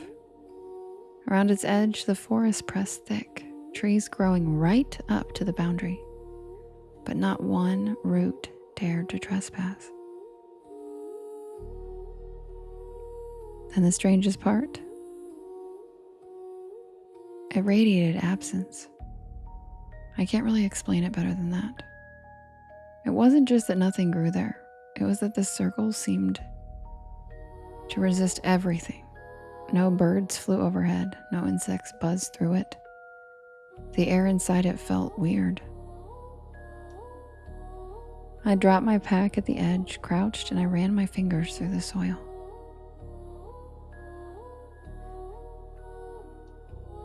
It was cool and fine like ash, but no seed spread within it. No stubborn weed clung to life. The stories were true. Something held this place sterile. I set up camp a short distance away, just beyond the tree line where the ground was soft with pine needles. I had decided long before arriving that I would spend the night there, in sight of the circle, to see if the legends of the devil's nightly pacing held any truth. The hours passed slowly, and twilight settled, painting the woods in long shadows. I cooked a small meal on my camp stove, and the smell of it oddly intrusive in a place so barren. As the last light faded, I felt an absence deepen, as though the circle itself changed vibration at nightfall. By the time full dark arrived, the drizzle had grown into a steady rain. I pulled my tarp tight, listening to the patter overhead, and I let my eyes rest on the circle just beyond the fire's glow.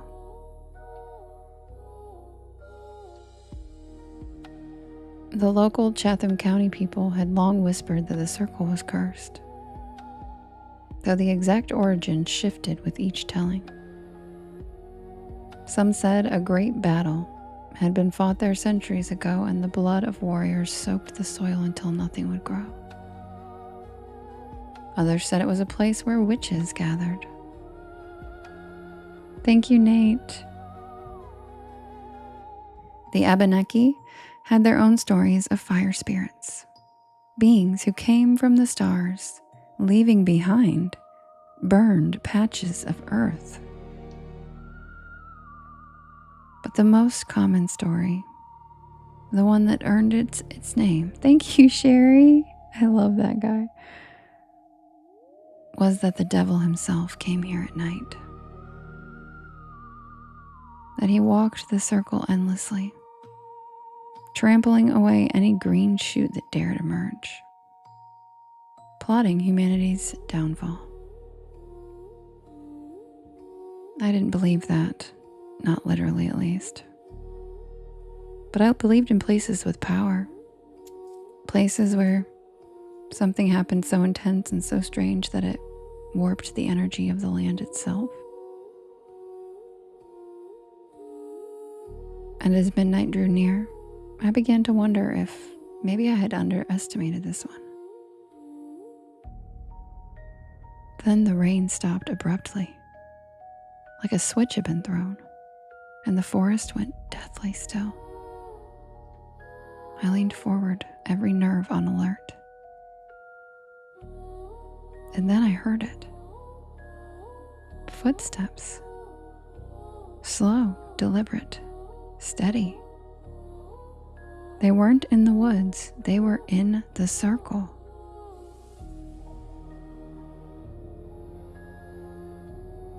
The sound was unmistakable. The dull press of a heel into bare soil, and then a lift, and then another step, and another. I froze, my breath shallow. My fire had burned low, casting only the weakest light, but the circle was still visible as a darker void against the night. And I saw nothing. Yet the footsteps continued, pacing steadily around the circle's inner edge.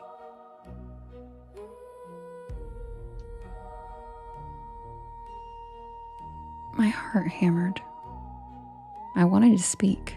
I wanted to break the silence, but something warned against it. Whatever walked there was not something I needed to address. The steps went on for what felt like hours.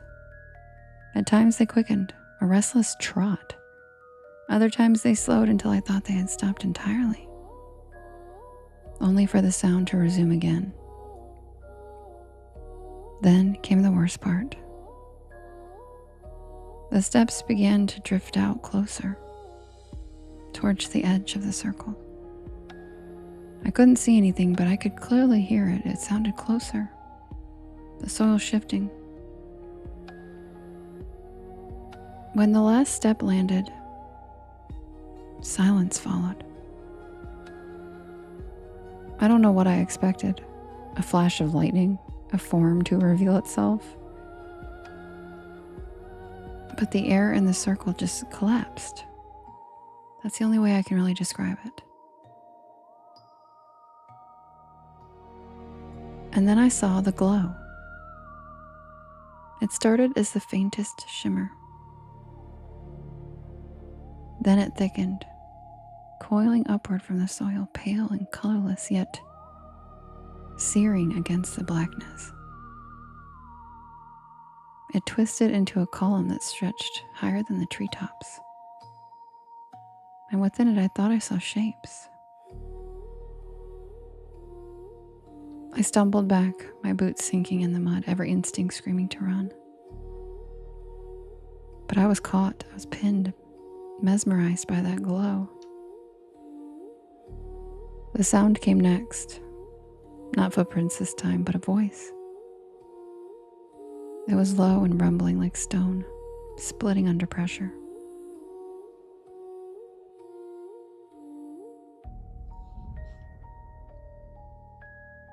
It carried no words that I could understand, but I felt its meaning. A demand for acknowledgement. The circle wasn't barren because of the devil or because of some old curse. It was barren because this thing, whatever it was, required it, needed the space to cross into our world.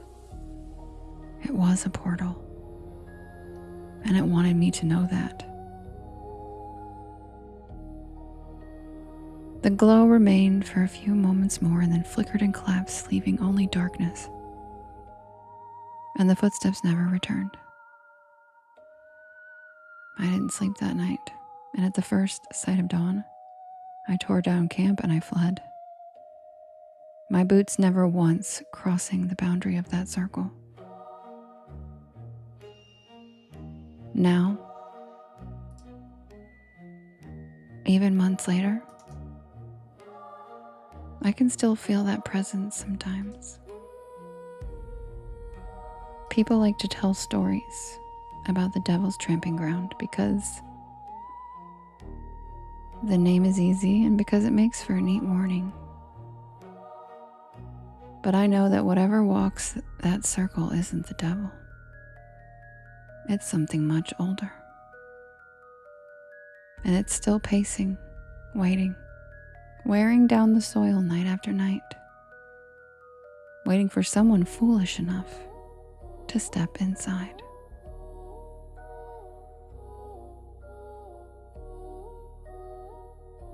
And that's the tale of the Devil's Tramping Ground.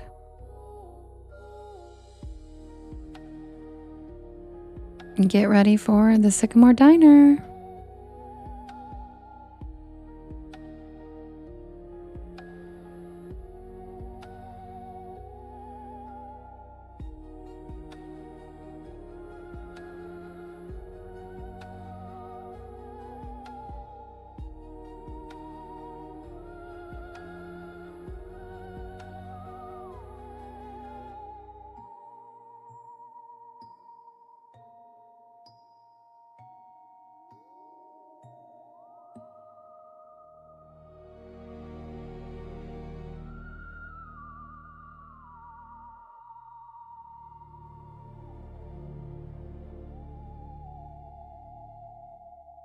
Oh my God, Rita. Hi, cutie. That was so cute.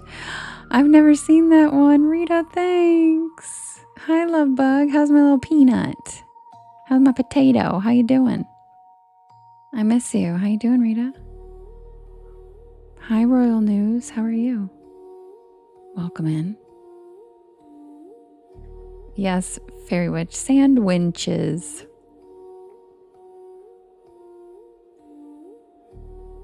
Welcome in, everybody. Sit back and relax. Happy Friday. I'll be right back with the Sycamore Diner. Feel free to repost and share. Oh, it's your off day? Awesome, Royal News. Glad you're enjoying it.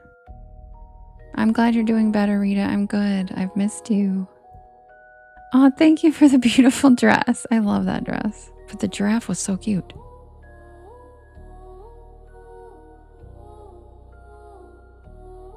I'm so glad to hear you're doing better, Rita. I love you.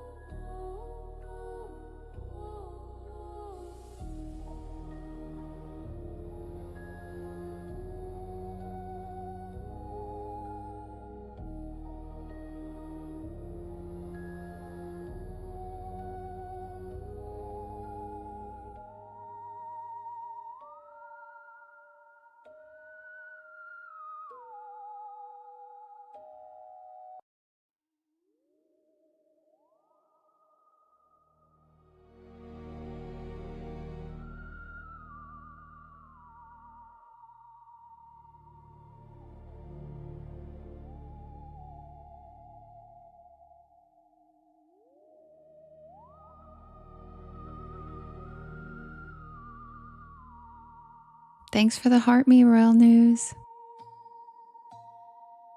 Thanks for the popular Tam Bam.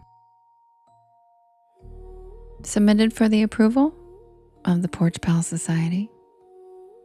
This is the tale of the night shift at Sycamore Diner.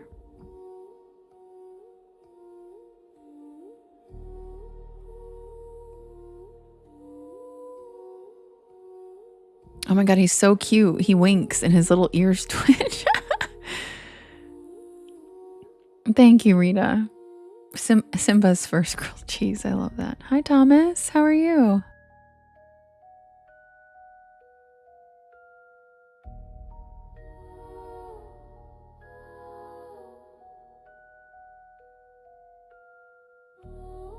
I'm not usually the kind of person who pulls over on back roads at night. Not unless I absolutely have to. But that night, something about the storm, the long drive, and that growling pit in my stomach, Sherry, convinced me otherwise. I was hungry. It was late October, and I was headed back to campus after a weekend visit with my friends in North Carolina. I had a midterm on Monday, and my plan had been to drive straight through. 5 hours, no stops. But then came the rain. One of those cold, slanted, whispery rains that creeps into your bones and makes the windshield wipers sound like a heartbeat. I had taken the wrong exit, trying to bypass traffic, and I ended up on a 2-lane back road, surrounded by nothing but pine trees and power lines. And that's when I saw the neon sign. SYCAMRE Diner. The O in Sycamore was flickering like it hadn't worked right in years. But the rest was lit up in a cherry red neon. A tiny beacon in the middle of nowhere. I figured I'd grab a quick bite, maybe some coffee, check my map, and get back on the highway. But I should have just kept driving. Thank you, Anna.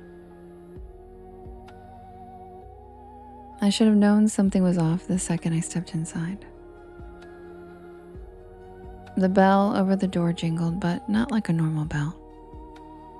It made the sharp, metallic ping that echoed longer than it should have.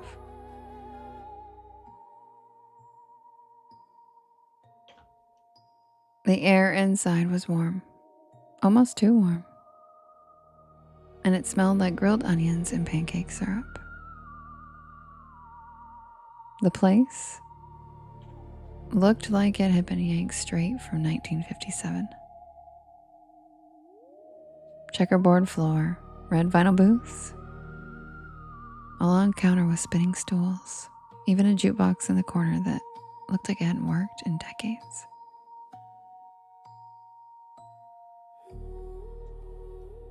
And the people, they all stopped and looked at me the second I walked in.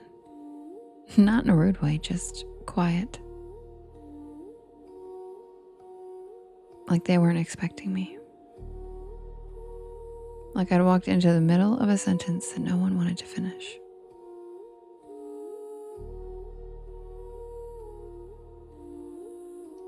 A waitress, tall, with a beehive hairdo and a light blue uniform, smiled and waved me over. "You get caught in the rain, sweetheart," she said, handing me a laminated menu. I nodded, still trying to shake off that weird feeling. Yeah, the highway's a mess. She chuckled and patted my shoulder. "Well, you're safe here. Sycamore's always open for travelers." I sat down at a corner booth, and the vinyl creaked. I remember the jukebox shifted songs by itself and started playing some slow doo-wop ballad that I didn't recognize.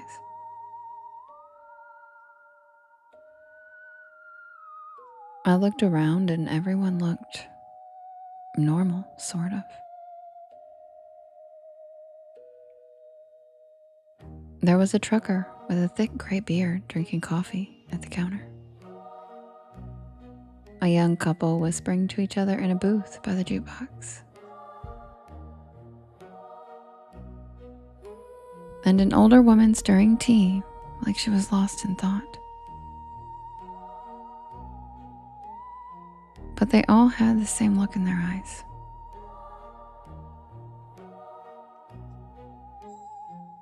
Like they were there, but also somewhere else. Like they were watching me out of the corners of their eyes, even when they were looking down.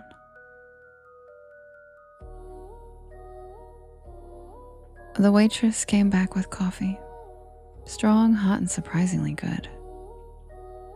And I ordered a grilled cheese with fries. Simple, safe.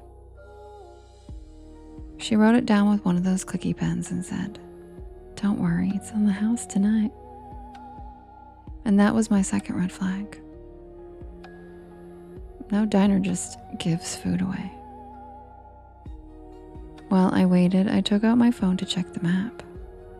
No signal, and I mean nothing. No bars, no Wi-Fi, not even GPS. Just a blank screen with a spinning wheel. I glanced out the foggy window and the storm was still going. But now the wind had picked up. I could see the power lines swaying like jump ropes in the dark. But the diner stayed perfectly lit, not even a flicker.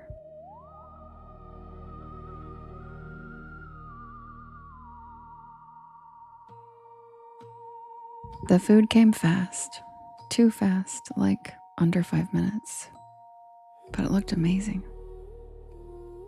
Golden bread, gooey cheese, crispy fries with a little metal cup of ketchup on the side. I took a bite. Delicious. Thank you, Michael. I mean, I've eaten at a lot of diners, greasy spoons, college joints, and roadside shacks, but this was hands down the best grilled cheese I've ever had. The fries were perfect, and the coffee never ran out. Every time I took a sip, it was somehow full again. I was halfway through the sandwich when the trucker got up to leave. He walked right past my table, nodded once, and whispered, "Don't stay past midnight." That's all he said, just that. What? but he was already out the door. The waitress gave me a tight smile and walked over, collecting his empty mug. Old Earl, he's always saying weird stuff, just ignore him. But I couldn't. Something about his voice stuck with me. Something about the way he looked at me, not like I was a customer, but like I was in danger. I checked the clock over the register, 11:42. I figured I had just enough time to finish my fries, grab the check, and head out. I still had at least 3 hours left on the road. But when I stood up, the lights flickered just once and then again. And then everything in the diner stopped moving. The couple by the jukebox froze mid-sentence. The woman with the tea stopped stirring, her spoon hanging in midair. The waitress, her hand reached out for a mug, just stopped. Like someone hit pause on the entire scene. I took a step back, and the jukebox buzzed, glitched, and restarted a new track. I could still move, but no one else could. And then I heard it. Not music, not a storm, a voice. Not coming from anyone I could see. Just a whisper that seemed to echo from the walls themselves. I backed toward the door, my heart hammering in my chest, and I turned the knob. Locked. Of course it was locked. I tried the windows, but they were sealed shut. I started banging on the glass and shouting, but no one was outside. Just wind and rain and that flickering red sign. SYCAMRE. I turned back toward the dining room and everyone was gone. Not frozen anymore, just gone. The booths were empty. No plates, no crumbs, no mugs. No sign that anyone had ever even been there. Except for my plate. Still warm and still half eaten. And then I saw the waitress. She was standing by the kitchen doors, her silhouette backlit by flickering fluorescent light. Her face was wrong. The same smile, but her eyes were empty, black and endless, like someone had painted over them. "You shouldn't be here, honey," she said in that same cheerful voice. "Not yet." I stumbled back, knocking over a chair as she took one slow step toward me. "The others, they were waiting, but you just wandered in." She raised a hand and the walls began to shimmer. Literally shimmer. Like heat waves on asphalt. The checkered floor rippled and the red booths started to fade, becoming outlines, then shadows, and then nothing. And then I saw it, underneath the illusion. It was charred wood, cracked tile, broken beams, and black soot, like the diner had burned down long ago. I ran. I don't even remember how I got out. 1 second I was inside, and the next, I was on the side of the road, soaked to the bone and gasping for air. My car was still there, pulled up with the ceiling missing, parked on gravel that didn't even look like a lot anymore. Just weeds and puddles. No neon sign. No glowing windows, just nothing. I drove back to campus that night in silence. No 2 Chainz, no Porch Lore podcast. I kept glancing in the rear view mirror, half expecting to see that red neon flicker back to life. I didn't tell anyone, not for weeks. Not until I finally looked up Sycamore Diner on a local history site, and I found it. It burned to the ground in 1972. A gas leak. The whole place went up at midnight, and everyone inside was killed. 5 patrons, a waitress, and a cook. The photo in the article? Same checkerboard floor, same red booths, same neon sign. SYCAMORE. And in the corner of the photo, that same waitress, smiling. Kyle. Yeah. I never took that back road again. I don't even drive at night anymore if I can help it. And every time I see a neon diner sign, something in me flinches just a little. Because I know I was there. And I know I wasn't supposed to be. But the part that keeps me up sometimes, the part that really makes my stomach turn, that was the best damn grilled cheese I've ever had. And I didn't even pay for it. And that's the tale of the night shift at Sycamore Diner.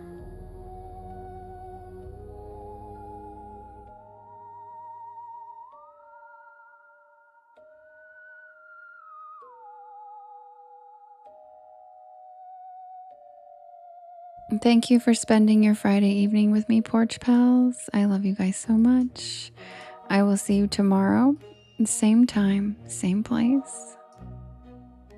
I hope you can get some good sleep. If you can't, head on over to my YT channel, where I have a bedtime stories playlist and an unexplained series playlist, where you can hit shuffle or play all and fall asleep to either one.